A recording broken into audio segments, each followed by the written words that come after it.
ಸದಾಶಿವಸಮಾರಂಭಾಂ ಶಂಕರಾಚಾರ್ಯಮಧ್ಯಮಾಂ ಅಸ್ಮದಾಚಾರ್ಯಪರ್ಯಂತಾಂ ವಂದೇ ಗುರುಪರಂಪರಾಂ.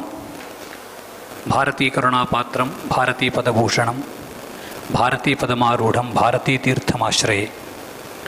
ವಿದ್ಯಾವಿನಯಸಂಪನ್ನಂ ವೀತರಾಗಂ ವಿವೇಕಿನಂ ವಂದೇ ವೇದಾಂತತತ್ವಜ್ಞಂ ವಿಧಿಶೇಖರ ಭಾರತೀಂ. ಶೃಂಗೇರಿಯ ಉಭಯ ಜಗದ್ಗುರುಗಳ ಪಾದಕಮಲಗಳಿಗೆ ಸಾಷ್ಟಾಂಗ ಪ್ರಣಾಮಗಳನ್ನು ಸಲ್ಲಿಸಿ, ಎಡತೊರೆಯೇ ಪರಮಪೂಜ್ಯ ಶ್ರೀ ಶಂಕರ ಭಾರತಿ ಮಹಾಸ್ವಾಮಿಗಳವರ ಪಾದಕಮಲಗಳಿಗೆ ಸಾಷ್ಟಾಂಗ ಪ್ರಣಾಮಗಳನ್ನು ಸಲ್ಲಿಸಿ, ತತ್ಕರಕಮಲ ಸಂಜಾತ ಬ್ರಹ್ಮಾನಂದ ಭಾರತೀ ಸ್ವಾಮಿಗಳವರ ಚರಣಾರವಿಂದಗಳಿಗೆ ಭಕ್ತಿಪೂರ್ವಕ ಪ್ರಣಾಮಗಳನ್ನು ಸಲ್ಲಿಸಿ, ಇವತ್ತು ಈ ದಕ್ಷಿಣಾಮೂರ್ತಿ ಅಷ್ಟಕವನ್ನು ಅವಲಂಬಿಸಿ ಈ ಒಂದು ಚಿಂತನ ಗೋಷ್ಠಿಯನ್ನು ವೇದಾಂತ ಭಾರತಿ ಸಂಸ್ಥೆ ಪರಮಪೂಜ್ಯ ಶ್ರೀಗಳ ಮಾರ್ಗದರ್ಶನದಲ್ಲಿ ನಡೆಸ್ತಾ ಇದೆ.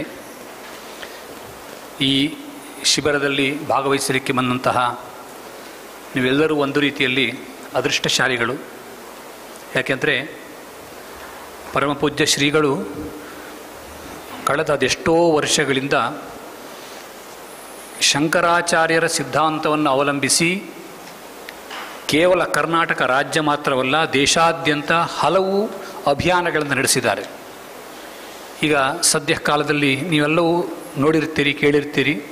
ಬೆಂಗಳೂರಿನಲ್ಲಿ ನಡೆದಂತಹ ನಮಃಶಿವಾಯ ಈ ಸ್ತೋತ್ರ ಸಮರ್ಪಣಾ ಅಭಿಯಾನದಲ್ಲಿ ಅವರ ಒಂದು ಕರ್ತೃತ್ವ ಶಕ್ತಿ, ಸಂಘಟನಾ ಶಕ್ತಿ ಮತ್ತು ಅಧ್ಯಾತ್ಮ ಉಪದೇಶದ ಮೂಲಕ ಜನರಲ್ಲಿ ಜಾಗೃತಿಯನ್ನು ಮೂಡಿಸಲಿಕ್ಕೆ ಎಷ್ಟು ಅವರಿಗೆ ಉತ್ಸಾಹ, ಸಾಮರ್ಥ್ಯ, ಶಂಕರಾಚಾರ್ಯರಲ್ಲಿ ಭಕ್ತಿ ಇದೆಲ್ಲವನ್ನು ಇದೆ ಅನ್ನೋದನ್ನು ನೀವು ಸಾಕ್ಷಾತ್ತಾಗಿ ನೋಡಿದ್ದೀರಿ, ಕೇಳಿದ್ದೀರಿ. ಈಗಾಗಲೇ ಪರಮಪೂಜ್ಯ ಶ್ರೀಗಳು ದಕ್ಷಿಣಾಮೂರ್ತಿ ಸ್ತೋತ್ರದ ಮಹತ್ವವನ್ನು ಕುರಿತು ನಿಮಗೆ ಉಪದೇಶವನ್ನು ಮಾಡಿದ್ದಾರೆ. ಪರಮಪೂಜ್ಯರು ಯಾವ ಒಂದು ಉಪದೇಶವನ್ನು ಇಲ್ಲಿ ತನಕ ಮಾಡಿದಾರೋ ಅದೊಂದು ಸೂತ್ರ ರೂಪವಾದಂತಹ ಉಪದೇಶ. ಇನ್ನು ಮುಂದೆ ವಿದ್ವಾಂಸರು ಮಾಡಲಿಕ್ಕಿರುವಂಥದ್ದು ಕೇವಲ ಆ ಸೂತ್ರಕ್ಕೆ ಭಾಷ್ಯವನ್ನು, ವೃತ್ತಿಯನ್ನು, ವಾರ್ತಿಕವನ್ನು ಬರೀಬಹುದು ಅಷ್ಟೇ. ಸೂತ್ರ ರೂಪವಾಗಿ ಅವರು ನಿಮಗೆ ಸ್ತೋತ್ರದಲ್ಲಿ ಏನು ವಿಶೇಷ ಇದೆ ಅನ್ನೋದನ್ನು ಹೇಳಿದ್ದಾರೆ. ಈಗ ದಕ್ಷಿಣಾಮೂರ್ತಿ ಅಷ್ಟಕ, ದಕ್ಷಿಣಾಮೂರ್ತಿ ಪರಶಿವ ಪರಮೇಶ್ವರನ ಒಂದು ಜ್ಞಾನಶಕ್ತಿ ಅವತಾರ. ಆ ಜ್ಞಾನಶಕ್ತಿ ಅನ್ನುವಂಥದ್ದು ಪ್ರತಿಯೊಬ್ಬ ಪ್ರಾಣಿಗೂ, ಅದರಲ್ಲೂ ಮನುಷ್ಯನಿಗೂ ಅತ್ಯಂತ ಜೀವನದಲ್ಲಿ ಅವಶ್ಯಕವಾದಂತಹ ಸಂಗತಿ. ಜ್ಞಾನಶಕ್ತಿ ಇದ್ದರೆ ಏನೆಲ್ಲ ಮಾಡಬಹುದು. ಏನೆಲ್ಲ ಮಹಾಪುರುಷರು, ನಮ್ಮ ಋಷಿಗಳು, ಪುರಾಣದಲ್ಲಿಯೋ ಇತಿಹಾಸದಲ್ಲಿಯೋ ನಾವು ಮಹಾಪುರುಷರ ಚರಿತ್ರೆಯನ್ನು ಕೇಳುವಾಗ ಎಲ್ಲರೂ ಸಹ ತಮ್ಮ ಜ್ಞಾನ ಸಾಮರ್ಥ್ಯದಿಂದಾಗಿ ಅಂತಹ ವಿಶಿಷ್ಟವಾದಂತಹ ಕಾರ್ಯವನ್ನು ಮಾಡಿದ್ದಾರೆ. ಅದಕ್ಕಾಗಿ ಜ್ಞಾನ ಮತ್ತು ಮೇಧಾಶಕ್ತಿ, ಧೀರ್ ಧಾರಣಾವತಿ ಮೇಧಾ ಅಂತ ಹೇಳ್ತಾರೆ. ಕೇಳುವುದು ಸುಲಭ, ಹೇಳುವುದು ಸುಲಭ. ಹಾಗೆ ನೋಡಿದ್ರೆ ಕೇಳುವುದಕ್ಕಿಂತ ಹೇಳುವುದು ಇನ್ನೂ ಸುಲಭ. ಯಾಕೆಂದರೆ ಕೇಳುವ ಕೆಲವೊಮ್ಮೆ ನಿದ್ದೆ ಬಂದುಬಿಡ್ತದೆ, ಹೇಳುವವರಿಗೆ ನಿದ್ದೆ ಬರೋದಿಲ್ಲ. ಯಾಕೆಂದರೆ ಹೇಳ್ತಾ ಇರ್ತಾರೆ.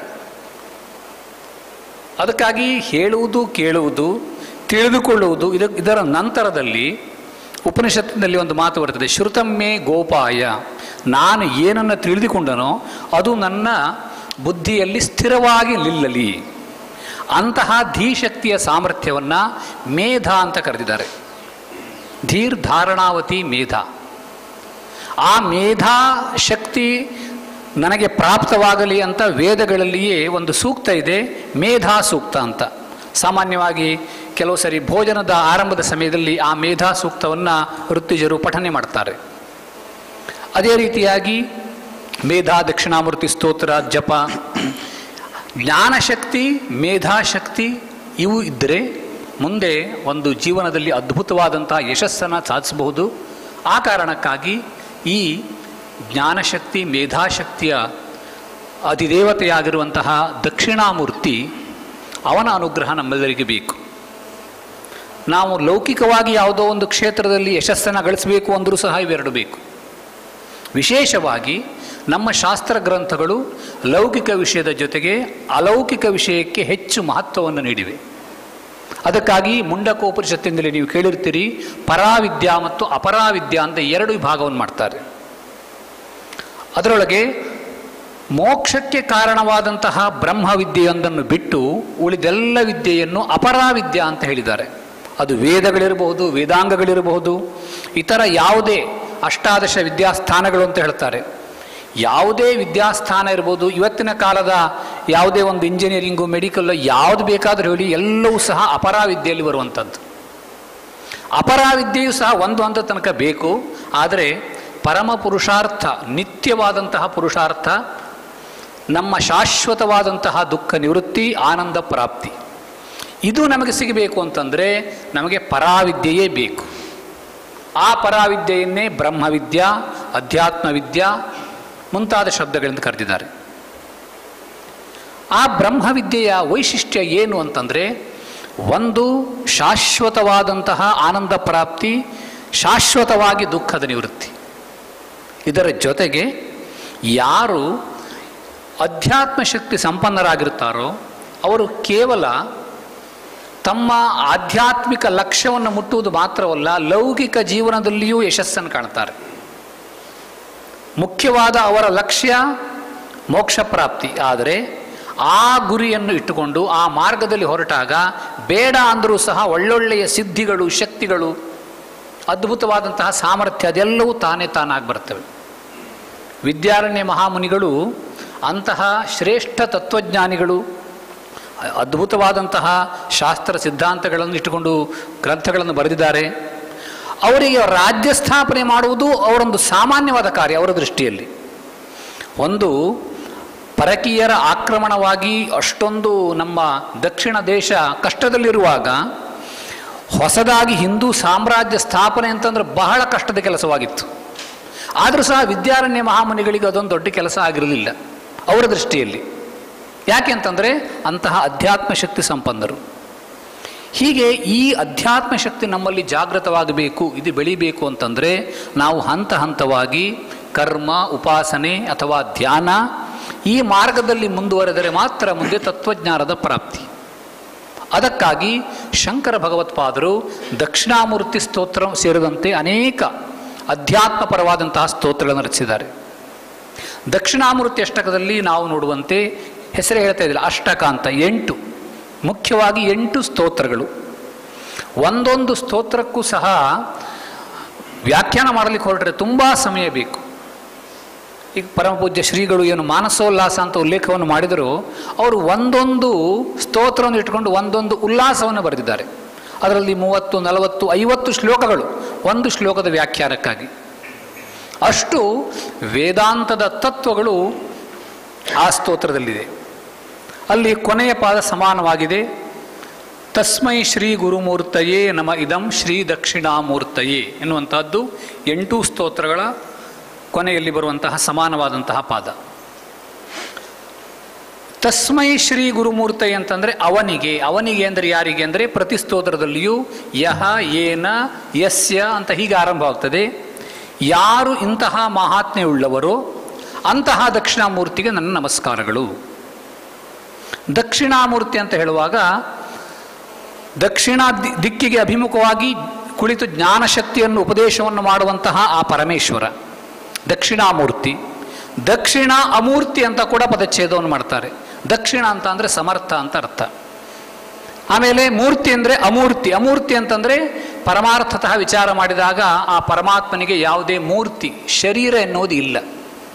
ಅದಕ್ಕಾಗಿ ಅವನು ಜಗದುತ್ಪತ್ತಿಯಾದಿ ಸಮಸ್ತ ಕ್ರಿಯೆಗಳಲ್ಲಿಯೂ ಸಮರ್ಥ, ಜೊತೆಗೆ ನಿರಾಕಾರ. ಅಂತಹ ಪರಮಾತ್ಮ ತತ್ವ ಅದೇ ದಕ್ಷಿಣಾಮೂರ್ತಿ, ಅದೇ ಈ ಎಲ್ಲ ಜಗತ್ತಿಗೆ ಗುರು. ಅಲ್ಲಿ 2 ಶಬ್ದಗಳಿವೆ, ಗುರುಮೂರ್ತಯೇ ದಕ್ಷಿಣಾಮೂರ್ತಯೇ ಅಂತ. ಈ ಗುರುಮೂರ್ತಿ, ದಕ್ಷಿಣಾಮೂರ್ತಿ 2 ಶಬ್ದಗಳು ಯಾಕೆ ಈ ಶಬ್ದಗಳಿಂದ ಪರಮಾತ್ಮನ ಸ್ತುತಿಯನ್ನು ಮಾಡ್ತಾ ಇದ್ದಾರೆ ಅಂತ ನಾವು ಹಿನ್ನೆಲೆಯನ್ನು ವಿಚಾರ ಮಾಡಿದಾಗ, ಇದು ವೇದಾಂತದ ಒಂದು ಪರಮ ಸಿದ್ಧಾಂತ. ಅದೇನು ಅಂತಂದರೆ ಒಂದೇ ಪರಬ್ರಹ್ಮ ಚೈತನ್ಯ, ಆ ಪರಬ್ರಹ್ಮನಿಂದಾಗಿ ಇಡೀ ಜಗತ್ತಿನ ನಿರ್ಮಾಣ ಆಗಿದೆ, ಜಗತ್ತಿನ ಸ್ಥಿತಿ ಈಗ ಉಳಿದುಕೊಂಡಿದೆ. ಮುಂದೆ ಪ್ರಪಂಚದ ಪ್ರಲಯವಾಗುವುದಾದರೂ ಆ ಪರಬ್ರಹ್ಮದಲ್ಲಿಯೇ ಆಗುತ್ತದೆ. ಆ ಪರಬ್ರಹ್ಮ ವಸ್ತುತಃ ನಿರಾಕಾರ ಆಗಿದ್ದರೂ ಸಹ ಈ ನಮ್ಮ ವ್ಯವಹಾರ ದಿಶೆಯಲ್ಲಿ ಅದಕ್ಕೆ ಬೇರೆ ಬೇರೆ ರೂಪಗಳು ಬರ್ತವೆ. ಒಂದೇ ರೂಪ, ಒಂದು ಬಿಂಬ ಇದ್ದರೆ ಹಲವು ಪ್ರತಿಬಿಂಬಗಳು ಬರಬಹುದು. ಒಂದು ಮುಖ ಇದ್ದರೆ ಎಷ್ಟು ಕನ್ನಡಿಗಳಿವೆಯೋ ಅಷ್ಟು ಕನ್ನಡಿಯಲ್ಲಿ ಪ್ರತಿಬಿಂಬ ಬರ್ತದೆ. ಬಿಂಬ ಒಂದೇ ಆಗಿರುತ್ತದೆ. ಒಬ್ಬ ನಟ ಒಬ್ಬನೇ ಆಗಿದ್ದರೂ ಸಹ ಅವನು ಬೇರೆ ಬೇರೆ ಸಮಯದಲ್ಲಿ ಬೇರೆ ಬೇರೆ ಪಾತ್ರಗಳನ್ನು ಧರಿಸಬಹುದು, ಆದರೆ ನಟ ಒಬ್ಬನೇ ಆಗಿರುತ್ತಾನೆ. ಹೀಗೆ ಒಂದೇ ಆ ಪರಮಾತ್ಮ ತತ್ವ ಅದು ಅನೇಕ ರೂಪಗಳನ್ನು ಪಡ್ಕೊಳ್ತದೆ. ಇಂದ್ರೋ ಮಾಯಾಭಿಹಿ ಪುರುರೂಪ ಈಯತೆ ಅಂತ ಒಂದು ಮಂತ್ರ ಇದೆ. ಇಂದ್ರ ಅಂತಂದರೆ ಅಲ್ಲಿ ಪರಮೇಶ್ವರ ಅಂತ ಅರ್ಥ. ಆ ಪರಮೇಶ್ವರ ಪರಮಾತ್ಮ ತನ್ನ ಮಾಯಾಶಕ್ತಿಗಳಿಂದ ಅನೇಕ ರೂಪಗಳನ್ನು ಪಡೆದುಕೊಳ್ತಾನೆ ಅಂತ ಅದರ ಅರ್ಥ. ಈ ದಕ್ಷಿಣಾಮೂರ್ತಿ ಸ್ತೋತ್ರದ ಹಿನ್ನೆಲೆ ಇಟ್ಟುಕೊಂಡು ನಾವು ನೋಡಿದಾಗ ಪ್ರಸಿದ್ಧವಾದಂತಹ ಸುರೇಶ್ವರರ ವಚನ ಏನಿದೆಯೋ, ಈಶ್ವರೋ ಗುರುರಾತ್ಮೇತಿ ಮೂರ್ತಿಭೇದ ವಿಭಾಗಿನೇ ವ್ಯೋಮವದ್ ವ್ಯಾಪ್ತ ದೇಹಾಯ ದಕ್ಷಿಣಾಮೂರ್ತಯೇ ನಮಃ. ಒಬ್ಬ ಸಾಧಕನ ದೃಷ್ಟಿಯಲ್ಲಿ ಈಶ್ವರನ 3 ರೂಪಗಳಿವೆ. ಈಶ್ವರ, ಗುರುಹು, ಆತ್ಮ. ಆ ಪರಮಾತ್ಮ ಚೈತನ್ಯ ಅದು ಸಾಧಕರಿಗಾಗಿ ಅನೇಕ ರೂಪಗಳನ್ನು ಧರಿಸುತ್ತದೆ. ಅದೇ ಪರಮಾತ್ಮ ಚೈತನ್ಯ ಗುರುವಿನ ರೂಪದಲ್ಲಿ ಇಟ್ಟುಕೊಂಡು ಶಿಷ್ಯನಿಗೆ ಉಪದೇಶವನ್ನು ಮಾಡುತ್ತದೆ. ಅದೇ ಪರತತ್ವ ಶಿಷ್ಯನ ರೂಪದಲ್ಲಿ ಇದ್ದುಕೊಂಡು ಕೇಳಿಸ್ಕೊಳ್ತದೆ. ಶಿಷ್ಯನು, ಗುರು ಮತ್ತು ಈ ಪ್ರಪಂಚದ ಕಾರಣೀಕರ್ತ ಪರಮೇಶ್ವರ, ಈಶ್ವರ, ಗುರು, ಆತ್ಮ, ಈ 3 ಸಹ ಒಂದೇ ಪರಮಾತ್ಮನ 3 ರೂಪಗಳು. ಅದಕ್ಕಾಗಿ ಆ ಆಕಾರದಲ್ಲಿ ಭೇದ ಇರಬಹುದು, ತತ್ವದಲ್ಲಿ ಭೇದ ಇಲ್ಲ. ಯಾವ ಗುರು ಪರತತ್ವದ ಉಪದೇಶವನ್ನು ಶಿಷ್ಯನಿಗೆ ಮಾಡ್ತಾನೋ ಅವನು ಸ್ವಯಂ ಆ ಬ್ರಹ್ಮಸ್ವರೂಪಿಯೇ ಆಗಿರ್ತಾನೆ. ಶಿಷ್ಯನೂ ಸಹ ಅಷ್ಟೇ. ಶಿಷ್ಯನ ನಿಜ ಸ್ವರೂಪವೂ ಆ ಪರಬ್ರಹ್ಮವೇ ಆಗಿದ್ದಿದ್ರು ಶಿಷ್ಯ ತನ್ನ ಅಜ್ಞಾನದಿಂದಾಗಿ ಅದನ್ನು ತಿಳ್ಕೊಂಡಿಲ್ಲ ಅಷ್ಟೇ. ಅವನು ತಿಳಿದುಕೊಂಡಿಲ್ಲ ಅನ್ನೋ ಮಾತ್ರಕ್ಕೆ ಅವನು ಅಲ್ಲ ಅಂತ ಅಲ್ಲ. ಪ್ರತಿಯೊಬ್ಬ ಜೀವಿಯೂ ಸಹ ಪರಬ್ರಹ್ಮವೇ ಆಗಿರ್ತಾನೆ, ತಿಳುವಳಿಕೆ ಇಲ್ಲ ಅಷ್ಟೇ. ಈಗ ನಾವು ಮಹಾಭಾರತದ ಕಥೆಯಲ್ಲಿ ಕೇಳ್ತೇವಲ್ಲ, ಕರ್ಣನಿಗೆ ತಾನು ಕೌಂತೆಯ ಕುಂತಿ ಪುತ್ರ ಅನ್ನೋದು ಗೊತ್ತಿರಲಿಲ್ಲ. ಅವನಿಗೆ ಗೊತ್ತಿರಲಿಲ್ಲ ಅನ್ನೋ ಮಾತ್ರಕ್ಕೆ ಅವನು ಕುಂತಿ ಪುತ್ರ ಅಲ್ಲ ಅಂತ ಅರ್ಥ ಅಲ್ಲ. ಅವನು ಎಂದೆಂದಿಗೂ ಕುಂತಿ ಪುತ್ರನೇ. ಹಾಗೆಯೇ ಶಿಷ್ಯನಾದಂಥವನು ತನ್ನ ಅಜ್ಞಾನದಿಂದ ತನ್ನ ನಿಜ ಸ್ವರೂಪವನ್ನು ತಿಳಿದುಕೊಳ್ಳದೆ ಹೋದರೂ ಸಹ ಆ ಸಂದರ್ಭದಲ್ಲಿಯೂ ಅವನು ಪರಮಾತ್ಮ ಚೈತನ್ಯವೇ ಆಗಿರ್ತಾನೆ. ಅಲ್ಲಿಗೆ ಕೇಳುವಂತಹ ಶಿಷ್ಯನೂ ಪರಮಾತ್ಮ ಚೈತನ್ಯ. ಮತ್ತು ಗುರು ಯಾವ ತತ್ವವನ್ನು ಶಿಷ್ಯನಿಗೆ ಉಪದೇಶ ಮಾಡ್ತಾನೋ ಅದು ಸಹ ಆ ಪರ ಚೈತನ್ಯ. ಹೀಗೆ ಒಬ್ಬ ದಕ್ಷಿಣಾಮೂರ್ತಿ ಪರಮೇಶ್ವರನಿಗೆ ಈ 3 ರೂಪಗಳಿವೆ. ಇದಕ್ಕಾಗಿ ತಸ್ಮೈ ಶ್ರೀ ಗುರುಮೂರ್ತಯೇ, ಗುರುವಿನ ರೂಪದಲ್ಲಿರುವಂತಹ ಆ ಪರಮಾತ್ಮ, ಮತ್ತು ಜ್ಞಾನಶಕ್ತಿಯನ್ನು ನೀಡುವಂತಹ ಪರಮಾತ್ಮ, ಅಂತಹ ದಕ್ಷಿಣಾಮೂರ್ತಿಗೆ ನನ್ನ ನಮಸ್ಕಾರಗಳು. ಈ ಅದ್ವೈತ ತತ್ವ ಎನ್ನುವಂಥದ್ದು ಉಪನಿಷತ್ತುಗಳಲ್ಲಿ ವಿಸ್ತಾರವಾಗಿ ಪ್ರತಿಪಾದಿತವಾಗಿದೆ. ಭಗವದ್ಗೀತೆಯಲ್ಲಿಯೂ ಕೂಡ ಇದೆ.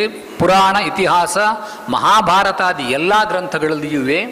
ಸ್ತೋತ್ರ ಗ್ರಂಥಗಳಲ್ಲಿಯೂ ಕೂಡ ಇದೇ ಇದೆ.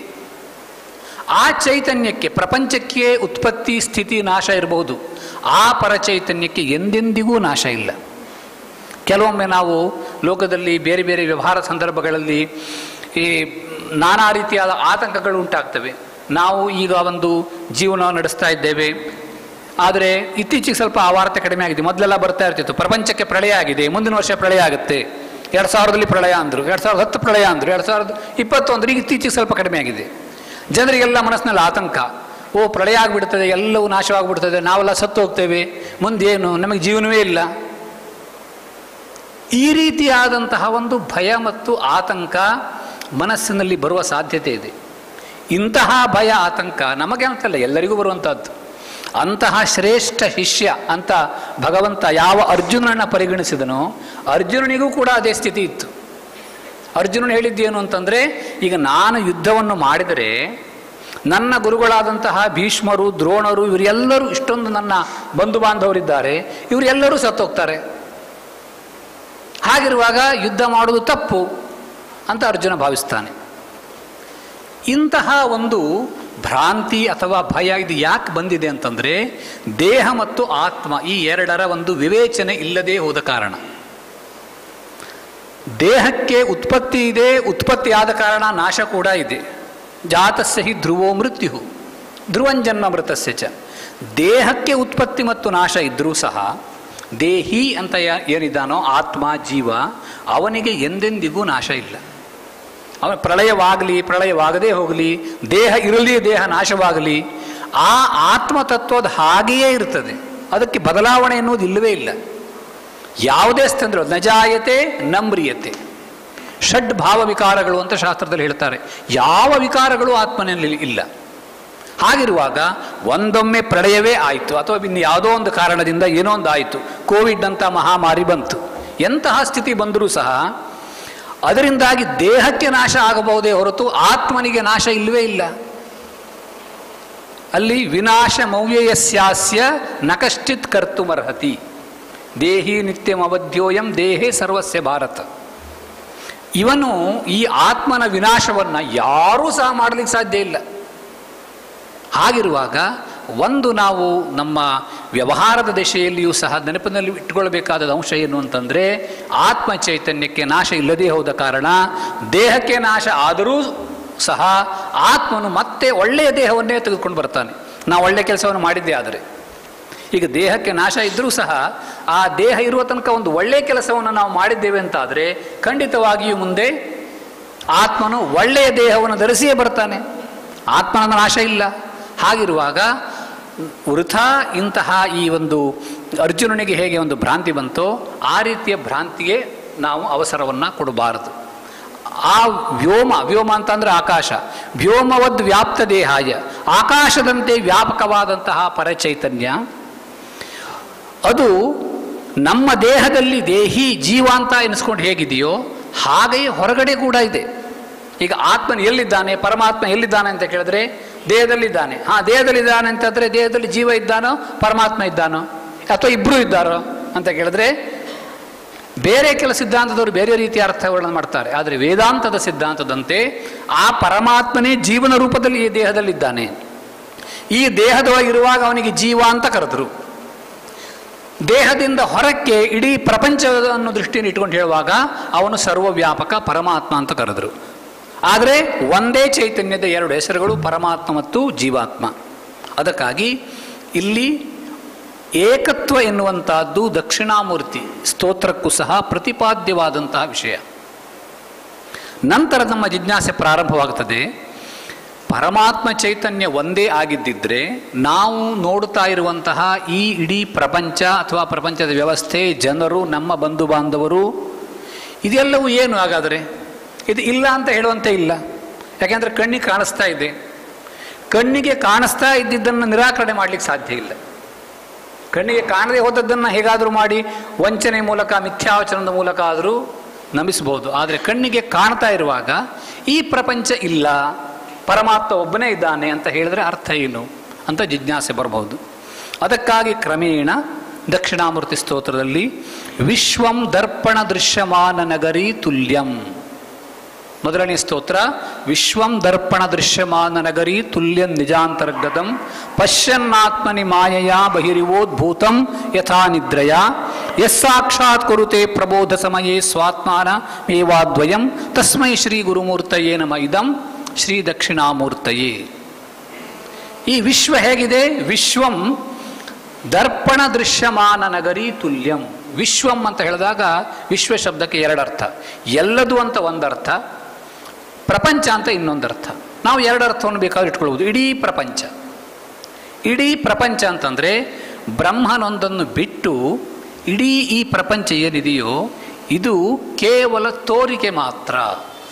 ಅದಕ್ಕೆ ದೃಷ್ಟಾಂತವಾಗಿ ದರ್ಪಣ ದೃಶ್ಯಮಾನ ನಗರಿ ತುಲ್ಯಂ ಅಂತ ವಿಶೇಷಣ ಬಂದಿದೆ.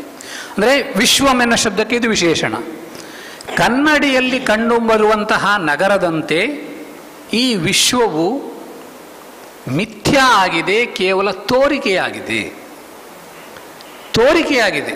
ಈಗ ಕನ್ನಡಿಯಲ್ಲಿ ನಮ್ಮ ಮುಖ ಇಲ್ಲ ಅಂತ ಯಾರೂ ಹೇಳುವುದಿಲ್ಲ. ಎಲ್ಲರೂ ಸಹ ತಮ್ಮ ತಮ್ಮ ಮುಖವನ್ನು ನೋಡಿಕೊಳ್ಳುವಾಗ ಕನ್ನಡಿಯನ್ನು ಇಟ್ಟುಕೊಳ್ತಾರೆ. ಕನ್ನಡಿಯಲ್ಲಿ ಮುಖ ಇದೆ ಅಂತಲೇ ಎಲ್ಲರೂ ತಿಳಿತಾರೆ. ಈಗ ಕನ್ನಡಿಯಲ್ಲಿ ಇರುವಂತಹ ಮುಖ ನಿಜವಾಗಿ ಕನ್ನಡಿಯಲ್ಲಿ ಮುಖ ಇದೆಯೋ ಅಂತ ವಿಚಾರ ಮಾಡಿದ್ರೆ ಇಲ್ಲ. ಮುಖ ಇರುವಂತಹದ್ದು ಇಲ್ಲಿ ಕುತ್ತಿಗೆ ಮೇಲ್ಭಾಗದಲ್ಲಿ, ಆದರೆ ಕಾಣಿಸ್ತಾ ಇರುವುದಿಲ್ಲಿ ಕನ್ನಡಿಯಲ್ಲಿ. ಕನ್ನಡಿಯಲ್ಲಿ ಮುಖ ಇಲ್ಲ ಅಂತ ಅನಿಸೋದಿಲ್ಲ. ಕನ್ನಡಿಯಲ್ಲಿ ಮುಖ ಇಲ್ಲದೆ ಹೋದರೂ ಮುಖ ಅಲ್ಲಿ ಇದೆ ಅಂತ ಕಾಣಿಸ್ತಾ ಇದೆ, ತೋರ್ತಾ ಇದೆ. ಇದು ಒಂದು ದೃಷ್ಟಾಂತದಿಂದ ನಮಗೇನು ಗೊತ್ತಾಗ್ತಿದೆ ಅಂತಂದರೆ, ಕಂಡಿದ್ದು ಎಲ್ಲವನ್ನೂ ಸತ್ಯ ಆಗಿರೋದಿಲ್ಲ. ವೇದಾಂತದ ರೀತಿಯ ಮುಂದುವರೆದು ಹೇಳಿದ್ರೆ ಕಂಡಿದ್ದೆಲ್ಲವೂ ಮಿಥ್ಯೆಯೇ ಆಗಿರುತ್ತದೆ. ಯಾವುದನ್ನು ನಾವು ನೋಡ್ತೇವೆಯೋ ಅದು ಮಿಥ್ಯೆ, ನಿಜವಾಗಿ ಇಲ್ಲ. ಪಾರಮಾರ್ಥಿಕ ಸತ್ಯತ್ವ ಅದಕ್ಕೆ ಇಲ್ಲ. ಅದು ಕೆಲವೊಮ್ಮೆ ನಮಗೆ ಕನ್ನಡಿಯಂತಹ ದೃಷ್ಟಾಂತವನ್ನು ಇಟ್ಟುಕೊಂಡಾಗ ಬೇಗ ಅರ್ಥವಾಗ್ತದೆ. ಕ್ರಮೇಣ ವಿಚಾರ ಮಾಡ್ತಾ ಹೋದರೆ ಎಲ್ಲ ವಸ್ತುಗಳು ಸಹ ಇಷ್ಟೇ ಅಂತ ಅರ್ಥವಾಗ್ತದೆ. ಕನ್ನಡಿಯಲ್ಲಿ ಮುಖ ಇದೆ ಅಂತ ನಮಗೆ ಭ್ರಮೆ ಬರುವಾಗ ಒಂದು ಹಂತದ ತನಕ, ಇದು ಒಂದು ಉದಾಹರಣೆ ಮಾತ್ರ, ನೀರಿನಲ್ಲಿಯೂ ನಮ್ಮ ಮುಖದ ಪ್ರತಿಬಿಂಬ ಅಥವಾ ಬೇರೊಂದು ವಸ್ತುವಿನ ಪ್ರತಿಬಿಂಬ ಮೂಡಬಹುದು. ಎಲ್ಲೂ ಸಹ ಪ್ರತಿಬಿಂಬ ಅಥವಾ ಇದಕ್ಕೆ ಆಭಾಸ ಅಂತ ಎರಡು ಹೆಸರುಗಳಿವೆ. ಯಾವುದು ನಿಜವಾಗಿ ಇಲ್ವೋ ಆದರೂ ಇದ್ದಂತೆ ತೋರ್ತಾ ಇದೆಯೋ ಅದಕ್ಕೆ ಪ್ರತಿಬಿಂಬ ಅಥವಾ ಆಭಾಸ. ಹಾಗೆ ತೋರ್ತಾ ಇರುವಾಗ ಇಲ್ಲಿ ಒಂದು ವ್ಯತ್ಯಾಸವನ್ನು ನಾವು ಗಮನಿಸಬೇಕು. ಪ್ರಪಂಚ ಕೇವಲ ತೋರಿಕೆ ಮಾತ್ರ, ಅದು ಆಭಾಸ ಮಾತ್ರ ಅಂತ ಇಷ್ಟು ಹೇಳಿದ್ರು. ಈ ಆಭಾಸ ತೋರಬೇಕು ಅಂತಂದರೆ ಅದಕ್ಕೊಂದು ಆಶ್ರಯ ಬೇಕು.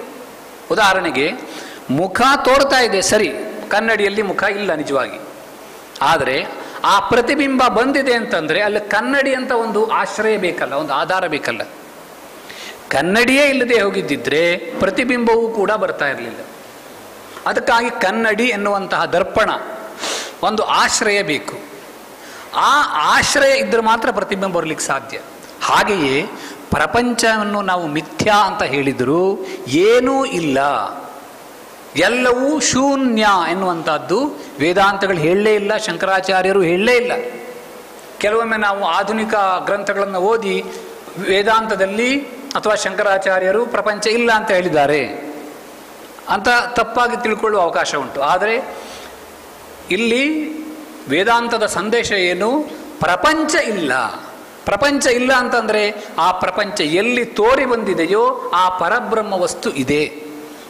ಆ ಪರಬ್ರಹ್ಮ ವಸ್ತು ಇರುವುದರಿಂದಾಗಿ ಅಲ್ಲಿ ಪ್ರಪಂಚ ತೋರಿ ಬಂದಿದೆ. ಅದಕ್ಕಾಗಿ ಇದು ಶೂನ್ಯವಾದ ಅಲ್ಲ. ಶೂನ್ಯವಾದ ಎನ್ನುವಂಥದ್ದು ನಮ್ಮ ಉಪನಿಷತ್ತು ವೇದಶಾಸ್ತ್ರಗಳಿಗೆ ಸಮ್ಮತವಾದಂಥದ್ದು ಅಲ್ಲವೇ ಅಲ್ಲ. ಜೊತೆಗೆ ಅದನ್ನು ಯುಕ್ತಿಯ ಮೂಲಕ, ತರ್ಕದ ಮೂಲಕ ಸಾಧನೆ ಮಾಡಲಿಕ್ಕೂ ಸಾಧ್ಯ ಇಲ್ಲ.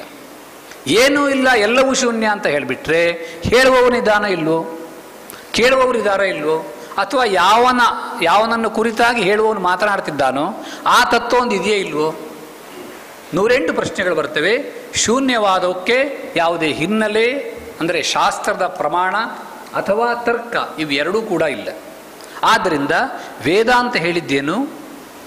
ಪರಬ್ರಹ್ಮ ಸತ್ಯವೇ ಆಗಿದೆ, ಪ್ರಪಂಚ ಮಾತ್ರ ತೋರಿಕೆಯಾಗಿದೆ. ದರ್ಪಣ ದೃಶ್ಯಮಾನ ನಗರಿ ತುಲ್ಯಂ. ತುಲ್ಯಂ ಅಂದರೆ ಸಮಾನ ಅಂತ ಅರ್ಥ. ಕನ್ನಡಿಯಲ್ಲಿ ಕಂಡುಬಂದಂತಹ ನಗರದಂತೆ ಇದು ಕೇವಲ ತೋರಿಕೆಯಾಗಿದೆ, ಮಿಥ್ಯಾ ಆಗಿದೆ. ಆದರೆ ಎಲ್ಲಿ ತೋರಿ ಬಂದಿದೆಯೋ, ಎಲ್ಲಿ ಅಂದರೆ ಎಲ್ಲಿ? ಪರಬ್ರಹ್ಮನಲ್ಲಿ. ಪರಬ್ರಹ್ಮನಲ್ಲಿಯೇ ಈ ಪ್ರಪಂಚ ಎನ್ನುವುದು ತೋರಿ ಬಂದಿದೆ, ತೋರ್ತಾ ಇದೆ, ಒಂದಷ್ಟು ಕಾಲ ಕಾಣಿಸ್ತಾನೆ ಇರ್ತದೆ. ದರ್ಪಣ ದೃಶ್ಯಮಾನ ನಗರಿ ತುಲ್ಯಂ ನಿಜಾಂತರ್ಗತಂ. ಇದು ಎಲ್ಲಿದೆ ಈ ಪ್ರಪಂಚ? ಪರಬ್ರಹ್ಮನಲ್ಲಿ ಅಂತ ಹೇಳಿದಾಗ ಪರಬ್ರಹ್ಮ ಎಲ್ಲಿದ್ದಾನೆ ಅಂತ ಮುಂದಿನ ಪ್ರಶ್ನೆ. ಪರಬ್ರಹ್ಮ ಎಲ್ಲಿದ್ದಾನೆ? ಪರಮಾತ್ಮ ಪರಮೇಶ್ವರ ಅಂತಂದ್ರೆ ದೇವಸ್ಥಾನದಲ್ಲಿದ್ದಾನೆ ಅಂತ ಸುಮ್ಮನೆ ಮೇಲ್ನೋಟ ಕೇಳ್ಬೋದು. ಆದರೆ ಮೊದಲೇ ಹೇಳದಂತೆ ಪರಬ್ರಹ್ಮ ಎನ್ನುವಂಥದ್ದು ವ್ಯಾಪಕವಾದಂತಹ ವಸ್ತು. ಅದು ಎಲ್ಲ ಕಡೆಗೂ ಇದೆ, ದೇಹದ ಒಳಗೂ ಕೂಡ ಇದೆ. ಸಬಾಹ್ಯಾಭ್ಯಂತರೋ ಹ್ಯಜ, ಎಲ್ಲ ಕಡೆಗೂ ಇದೆ. ಹಾಗಿರುವಾಗ ಒಳಕ್ಕೆ ನಿಂತು ಈ ಪರಬ್ರಹ್ಮ ವಸ್ತು ದೇಹದ ಒಳಗೆ ಇರುವಾಗ ಅದು ಜೀವ ಅಂತ ಹೇಳಿಸ್ಕೊಳ್ತದೆ. ಜೀವ ಅಂತ ಶಬ್ದವಂದ್ರೂ ಪರಮಾತ್ಮನೇ ಆಗಿರುತ್ತದೆ. ಆ ಪರಮಾತ್ಮ ಚೈತನ್ಯ ಇನ್ನೊಂದು ಹೊಸ ಸಂಜ್ಞೆಯನ್ನು ಪಡೆದುಕೊಳ್ಳುತ್ತದೆ. ಅದಕ್ಕೆ ದ್ರಷ್ಟ ಅಂತ ಹೆಸರು. ನಾವು ದೃಶ್ಯಮಾನ ನಗರಿ ಅಂತ ಹೇಳುವಾಗ ಅಲ್ಲಿ ಒಂದು ಶಬ್ದ ಬಂದಿತ್ತು, ದೃಶ್ಯ ಅಥವಾ ದೃಶ್ಯಮಾನ. ಈ ದೃಶ್ಯ ಶಬ್ದಕ್ಕೆ ಶಾಸ್ತ್ರದಲ್ಲಿ ಬಹಳ ಮಹತ್ವ ಇದೆ. ಯಾವುದು ದೃಶ್ಯವಾಗಿರುತ್ತದೆಯೋ ಅಂದರೆ ನಮಗೆ ಕಾಣಿಸ್ತದೆಯೋ, ನಮ್ಮ ದರ್ಶನಕ್ಕೆ ನಮ್ಮ ಜ್ಞಾನಕ್ಕೆ ವಿಷಯವಾಗುತ್ತದೆಯೋ ಅದು ನಿಜವಾಗಿ ಇರೋದಿಲ್ಲ, ಅದು ಮಿಥ್ಯಾ. ದೃಶ್ಯ ಎನ್ನುವಂತಹದ್ದು ಮಿಥ್ಯಾ, ತೋರ್ತದೆ ಅಷ್ಟೆ. ಕಂಡಿದ್ದು ಸತ್ಯ ಅಂತ ನಾವು ಭಾವಿಸ್ತೇವೆ. ಲೋಕರೀತಿಯ ವಿಚಾರ ಮಾಡಿದಾಗ ಕಂಡಿದ್ದು ಸತ್ಯ, ಆದರೆ ಶಾಸ್ತ್ರರೀತಿಯ ವಿಚಾರ ಮಾಡಿದಾಗ ಕಂಡಿದ್ದು ಸತ್ಯ ಅಲ್ಲ. ಯಾಕೆಂದರೆ ಒಂದು ಸ್ವಲ್ಪ ಸಮಯ ಕಾಣಿಸ್ತದೆ, ಆಮೇಲೆ ಇನ್ನೆಲ್ಲೂ ಮರೆಯಾಗ್ತದೆ. ಕಂಡಿದ್ದೆಲ್ಲವೂ ಮಿಥ್ಯೆ ಆದರೆ ಉಳಿದಿದ್ದೇನು? ಹಾಗಾದರೆ ಸತ್ಯ ಯಾವುದು ಅಂತಂದರೆ, ದೃಶ್ಯ ಮಿಥ್ಯೆ ಆದರೂ ಸಹ ದ್ರಷ್ಟ ಎನ್ನುವವನು ಸತ್ಯ. ಎರಡು ಶಬ್ದಗಳಿವೆ, ದ್ರಷ್ಟ ಮತ್ತು ದೃಶ್ಯ. ಆ ದ್ರಷ್ಟ ಎನ್ನುವವನಿಗೆ ದೃಕ್ ಅಂತ ಕೂಡ ಹೆಸರು. ಯಾವ ಶಬ್ದವನ್ನು ಬೇಕಾದರೂ ಹೇಳ್ಬೋದು, ದೃಕ್ ದೃಶ್ಯ ಅಥವಾ ದ್ರಷ್ಟೃ ದೃಶ್ಯ. ಈ ದೃಕ್ ದೃಶ್ಯಗಳ ಮಧ್ಯೆ ದೃಶ್ಯ ಯಾವ ಮಿಥ್ಯೆ ಆಗಿರುತ್ತದೆ, ದೃಕ್ ಎಂದೆಂದಿಗೂ ಸತ್ಯವೇ. ಈಗ ದೃಕ್ ಮತ್ತು ದೃಶ್ಯ ಎನ್ನುವಂತಹ ಭೇದವನ್ನು ನಾವು ತಿಳ್ಕೊಳ್ಬೇಕು ಅಂತಂದರೆ ಅದಕ್ಕೆ ನಮಗೆ ಶಾಸ್ತ್ರ ಗ್ರಂಥಗಳ ಹಿನ್ನೆಲೆ ಬೇಕು, ಅದರ ಅಧ್ಯಯನ ಬೇಕು. ಮೇಲ್ನೋಟಕ್ಕೆ ನೋಡಿದರೆ ಇದೆರಡು ಪ್ರತ್ಯೇಕವಾಗಿ ಕಾಣಿಸೋದಿಲ್ಲ.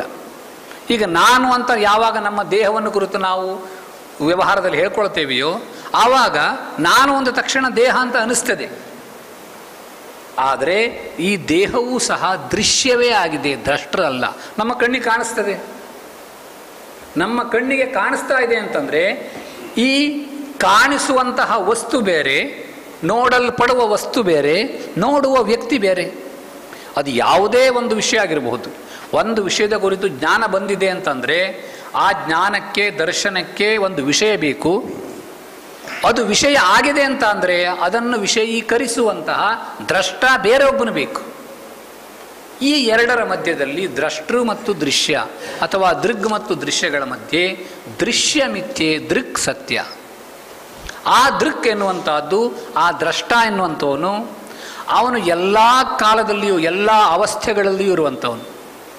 ಜಾಗೃತ ಅವಸ್ಥೆ, ಸ್ವಪ್ನಾವಸ್ಥೆ, ಸುಷುಪ್ತಿ, ಮುಂದೆ ತುರಿಯ ಅವಸ್ಥೆ, ಎಲ್ಲ ಅವಸ್ಥೆಗಳಲ್ಲಿಯೂ ಸಹ ದ್ರಷ್ಟ ಹಾಗೆಯೇ ಇರ್ತಾನೆ, ಕಿಂಚಿತ್ತಿ ಲೋಪ ಇಲ್ಲ. ಆದರೆ ದೃಶ್ಯ ಬದಲಾಗ್ತಾ ಇರ್ತದೆ. ಜಾಗೃತ ಕಾಲದಲ್ಲಿ ಇರುವ ದೃಶ್ಯ ಸ್ವಪ್ನದಲ್ಲಿ ಇಲ್ಲ, ಸ್ವಪ್ನದಲ್ಲಿ ಇರುವುದು ಸುಷುಪ್ತಿಯಲ್ಲಿ ಇಲ್ಲವೇ ಇಲ್ಲ. ಆದರೂ ಸುಷುಪ್ತಿಯಲ್ಲಿಯೂ ದ್ರಷ್ಟ ಇದ್ದೇ ಇದ್ದಾನೆ. ಯಾಕೆಂದರೆ ಅವನಿಗೆ ತನ್ನ ಸುಷುಪ್ತಿ ಕಾಲದಲ್ಲಿ ತನ್ನ ಸುಖ ಅನುಭವವನ್ನು ಸ್ಮರಿಸಿಕೊಳ್ತಾನೆ, ಸುಷುಪ್ತಿ ಕಾಲದಲ್ಲಿ ಆದಂತಹ ಸುಖಾನುಭವವನ್ನು ಸ್ಮರಿಸಿಕೊಳ್ತಾನೆ. ಈ ದ್ರಷ್ಟ ವಸ್ತುತಃ ಇವನಿಗೆ ಯಾವುದೇ ದುಃಖ, ಭ್ರಾಂತಿ, ಅಜ್ಞಾನ ಇದು ಯಾವುದೂ ಇಲ್ಲ. ಅವನು ಸ್ವಪ್ರಕಾಶನಾಗಿ ಎಂದೆಂದಿಗೂ ಬೆಳಗುತ್ತಾ ಇರುವಂತಹ ಚೈತನ್ಯ ಮಾತ್ರ. ಇದು ಎಲ್ಲ ಜೀವರ ಸ್ವರೂಪವೂ ಆಗಿದೆ. ಆದರೆ ಇಲ್ಲಿ ಏನಾಗಿದೆ, ದೃಷ್ಟ ಕೇವಲ ದ್ರಷ್ಟ ಮಾತ್ರನಾಗಿದ್ದರೆ ಅವನು ಸುಖವಾಗಿ ಇರುತ್ತಿದ್ದ. ನಾವು ಆನಂದ ಪ್ರಾಪ್ತಿಗಾಗಿ ಬಹಳ ಕಷ್ಟಪಡೋ ಪರಿಸ್ಥಿತಿ ಇರಲಿಲ್ಲ. ಆದರೆ ಯಾಕಾಗಿ ನಮ್ಮಿಂದ ಆನಂದ ಅನುಭವಕ್ಕೆ ಬರ್ತಾ ಇಲ್ಲ ಅಥವಾ ದುಃಖ ಬಂದಿದೆ ಅಂತಂದರೆ ದೃಶ್ಯದೊಡನೆ ಸಂಬಂಧವನ್ನು ಹೊಂದಿದ್ದಾನೆ ದ್ರಷ್ಟ. ಯಾವಾಗ ದೃಶ್ಯ ದ್ರಷ್ಟುವಿನೊಡನೆ ಸೇರಿತೋ ಅಲ್ಲಿಂದಲೇ ಎಲ್ಲವೂ ಪ್ರಾರಂಭವಾಯಿತು. ಇದು ಯಾವಾಗ ಆಗಿದೆಯೋ ಗೊತ್ತಿಲ್ಲ, ಈ ದ್ರಷ್ಟರು ಮತ್ತು ದೃಗ್ ದೃಶ್ಯಗಳ ಸಂಬಂಧ. ದೃಶ್ಯ ಎನ್ನುವುದು ದೃಕ್ಕಿನಲ್ಲಿ ಸೇರಿದ್ದರಿಂದಾಗಿ ನಾನಾ ವಿಧವಾದಂತಹ ದುಃಖಗಳು. ಆದುದರಿಂದ ದುಃಖವನ್ನು ದೂರ ಮಾಡಬೇಕು ಅಂತ ಶಾಸ್ತ್ರಗಳಲ್ಲಿ ಏನೇ ಹೇಳಿದ್ರು ಸಹ ಮೊದಲಿಗೆ ಈ ದೃಶ್ಯ ಎನ್ನುವುದು ದೂರವಾಗಬೇಕು. ದೃಶ್ಯ ದೂರವಾದರೆ ಕೇವಲ ಸತ್ ಚಿತ್ ಸುಖ ಸ್ವರೂಪನಾದಂತಹ ದ್ರಷ್ಟ ಮಾತ್ರ ಉಳಿತಾನೆ. ಅದಕ್ಕಾಗಿ ಪ್ರಪಂಚ ಎನ್ನುವಂತಹ ದೃಶ್ಯ, ಆ ದೃಶ್ಯವನ್ನು ನೋಡುವಂತಹ ದ್ರಷ್ಟ, ಈ ಎರಡರ ಮಧ್ಯದಲ್ಲಿ ನಾವು ದ್ರಷ್ಟೃವಿನಿಂದ ದೃಶ್ಯವಾದ ಪ್ರಪಂಚವನ್ನು ದೂರಗೊಳಿಸಬೇಕು. ಈ ವಿವೇಕವನ್ನು ಮೊದಲು ಪಡ್ಕೊಳ್ಬೇಕು. ಇದು ವೇದಾಂತದಲ್ಲಿ ಅಂತಲ್ಲ, ವೇದಾಂತಕ್ಕೆ ಉಪಕಾರಕವಾದಂತಹ ಬೇರೆ ದರ್ಶನಗಳಲ್ಲೂ ಇವೆ. ಯಾವ್ಯಾವುದು ನಾವು ಆಸ್ತಿಕ ದರ್ಶನಗಳು ಅಂತ ಹೇಳ್ತೇವೆಯೋ ಅವುಗಳ ಮೇಲ್ನೋಟಕ್ಕೆ ಪರಸ್ಪರ ವಿರೋಧ ಇರಬಹುದು. ಅವರು ಸಾಂಖ್ಯರು, ಇವರು ನೈಯಾಯಿಕರು, ಇವರು ವೇದಾಂತಿಗಳು ಅಂತ. ಆದರೆ ಪರಮ ಸಿದ್ಧಾಂತದಲ್ಲಿ ಭೇದ ಇಲ್ಲ. ನೀವು ಯೋಗ ದರ್ಶನಕ್ಕೆ ಹೋಗಿ ನೋಡಿದರೂ ಸಹ ಅಲ್ಲಿರುವ ವಿಷಯವೂ ಸಹ ಇದೇ ಆಗಿದೆ. ಅಲ್ಲಿ ಸಮಾಧಿಯನ್ನು ನಿರೂಪಣೆ ಮಾಡಲಿಕ್ಕೆ ಆರಂಭವನ್ನು ಮಾಡಿ ಅಥ ಯೋಗಾನುಶಾಸನ ಯೋಗಶ್ಚಿತ್ತ ವೃತ್ತಿ ನಿರೋಧ ತದಾ ದ್ರಷ್ಟು ಸ್ವರೂಪೇ ಅವಸ್ಥಾನ. ಅಲ್ಲೂ ಸಹ ಆ ಚೈತನ್ಯಕ್ಕೆ, ಪುರುಷನಿಗೆ ಹೇಳಿದ ಶಬ್ದ ಯಾವುದು? ದ್ರಷ್ಟ. ಹಾಗೆಯೇ ಮುಂದುವರೆದು ಯೋಗಸೂತ್ರದಲ್ಲಿ ದೃಶ್ಯಂ ಅಂತ ಈ ದೃಕ್ ದೃಶ್ಯ ಎಲ್ಲ ನಿರೂಪಣೆ ಯೋಗಶಾಸ್ತ್ರದಲ್ಲಿಯೂ ಇದೆ. ಈ ಹಿನ್ನೆಲೆಯಲ್ಲಿ ನಾವು ನೋಡಿದಾಗ ವಿಶ್ವವು ದರ್ಪಣ ದೃಶ್ಯಮಾನ ನಗರಿ ತುಲ್ಯಂ ಅಂತ ಹೇಳಿದಾಗ ದ್ರಷ್ಟೃ ಚೈತನ್ಯ ಆತ್ಮ ಇವನಲ್ಲಿ ದೃಶ್ಯ ಎನ್ನುವುದು ತೋರಿಕೊಂಡಿದೆ. ಆ ತೋರಿಕೊಂಡಿದ್ದು ಮಿಥ್ಯ. ದ್ರಷ್ಟೃವಿನಲ್ಲಿಯೇ ಇದು ಆರೋಪಿತವಾಗಿದೆ, ಕಲ್ಪಿತವಾಗಿದೆ. ಪ್ರಸಿದ್ಧವಾದಂತಹ ದೃಷ್ಟಾಂತ ನಿಮಗೆ ಗೊತ್ತಿದೆ. ಹಗ್ಗದಲ್ಲಿ ಹಾವು ಕಂಡಂತೆ. ಹಾವು ಎಲ್ಲಿದೆ ಅಂತಂದರೆ ಬೇರೆ ಎಲ್ಲೂ ಇಲ್ಲ. ಬೇರೆ ಎಲ್ಲೂ ಇಲ್ಲ ಅಂದರೆ ಆ ಅನುಭವದ ಸಮಯದಲ್ಲಿ ಹಾವಿರುವಂತಹದ್ದು ಆಶ್ರಯ ಅಂತಂದರೆ ಕೇವಲ ಹಗ್ಗ ಮಾತ್ರ. ಹಾಗೆಯೇ ಪ್ರಪಂಚ ಎನ್ನುವುದು ತೋರಿಕೊಂಡಿದೆ. ಎಲ್ಲಿ ತೋರಿಕೊಂಡಿದೆ ಅಂತಂದರೆ ಆ ಪರಮಾತ್ಮನಲ್ಲಿ ತೋರಿಕೊಂಡಿದೆ. ಅಂತರ್ವಿಶ್ವಮಿದಂ ಜಗತ್. ಇಲ್ಲಿ ಬ್ರಹ್ಮಜ್ಞಾನಂ ಪರತಂ ಪರಸ್ತಾದ್ ಅನ್ನುವಂತಹ ಸೂಕ್ತದಲ್ಲಿ ಆರಂಭವನ್ನು ಮಾಡಿ ಅಂತರ್ವಿಶ್ವಮಿದಂ ಜಗತ್, ಪ್ರಪಂಚ ಪರಮಾತ್ಮನ ಅಂತಹ ಒಳಗಡೆ ಈ ಪ್ರಪಂಚ ಇದೆ, ಅದು ಹೊರಗಡೆ ಇದ್ದಂತೆ ತೋರ್ಕೊಳ್ತಾ ಇದೆ. ವೇದಾಂತದಲ್ಲಿ ಅನೇಕ ರೀತಿಯ ಈ ಪ್ರಕ್ರಿಯಾ ಭೇದಗಳು ಬರ್ತವೆ. ಅದರೊಳಗೆ ಒಂದು ಪ್ರಕ್ರಿಯೆ ಹೀಗಿದೆ. ನಾವು ವಸ್ತುವನ್ನು ನೋಡುವ ತನಕ ಆ ವಸ್ತು ಇರಲಿಲ್ಲ. ಯಾವಾಗ ನಾವು ಆ ವಸ್ತುವನ್ನು ನೋಡ್ತೇವೆಯೋ ಆವಾಗಲೇ ಆ ವಸ್ತು ಇದೆ. ಯಾವಾಗ ನಮ್ಮದು ನೋಡುವಿಕೆ ನಿಂತು ಹೋಯ್ತೋ ಅಲ್ಲಿಗೆ ಆ ವಸ್ತುವೂ ಇಲ್ಲ. ಇದನ್ನು ದೃಷ್ಟಿ ಸೃಷ್ಟಿವಾದ ಅಂತ ಕರೆದಿದ್ದಾರೆ. ನಮ್ಮ ದೃಷ್ಟಿಯೇ ಸೃಷ್ಟಿ, ಅಥವಾ ನಮ್ಮ ದೃಷ್ಟಿಯ ಕಾಲದಲ್ಲಿ ಆ ವಸ್ತುವಿನ ಸೃಷ್ಟಿ. ಈ ವಾದದ ಹಿನ್ನೆಲೆ ಏನು ಅಂತಂದರೆ ದೃಷ್ಟಿ ದ್ರಷ್ಟ ಆದಂತಹ ಆತ್ಮನೊಬ್ಬನೇ ಸತ್ಯ. ಅದಕ್ಕಾಗಿ ಒಳಗಿರುವಂತಹ ಈ ಚೈತನ್ಯ, ಆ ಚೈತನ್ಯದಲ್ಲಿ ದ್ರಷ್ಟೃತ್ವ ಎನ್ನುವಂಥದ್ದು ದೃಶ್ಯ ಎನ್ನುವಂಥದ್ದು ಆರೋಪಿತವಾಗಿದೆ. ಹೇಗೆ ದೃಷ್ಟಾಂತ ಮುಂದೆ ಬರಲಿಕ್ಕಿದೆ. ಸ್ವಪ್ನ ಕಾಲದಲ್ಲಿ ಅಂತ ದೃಷ್ಟಾಂತ. ಪರಮಾತ್ಮನ ಒಳಗೆ ಇರುವಂತಹ ಚೈತನ್ಯ ಪ್ರಪಂಚ, ಅಲ್ಲಿ ಕೇವಲ ಪರಮಾತ್ಮ ಮಾತ್ರ ಇದ್ದರೂ ಪ್ರಪಂಚ ಹೇಗೆ ತೋರಿಕೊಂಡಿತು ಅನ್ನುವುದಕ್ಕೆ ಸ್ವಪ್ನದ ದೃಷ್ಟಾಂತ. ದೃಶ್ಯಮಾನ ನಗರಿ ತುಲ್ಯನ್ ನಿಜಾಂತರ್ಗತಂ ಪಶ್ಯನ್ ಆತ್ಮನಿ ಮಾಯೆಯ ಬಹಿರಿವೋದ್ಭೂತಂ. ಒಳಗಿರುವ ಪ್ರಪಂಚ ಹೊರಗೆ ತೋರಿಕೊಂಡಿದ್ದು ಹೇಗೆ?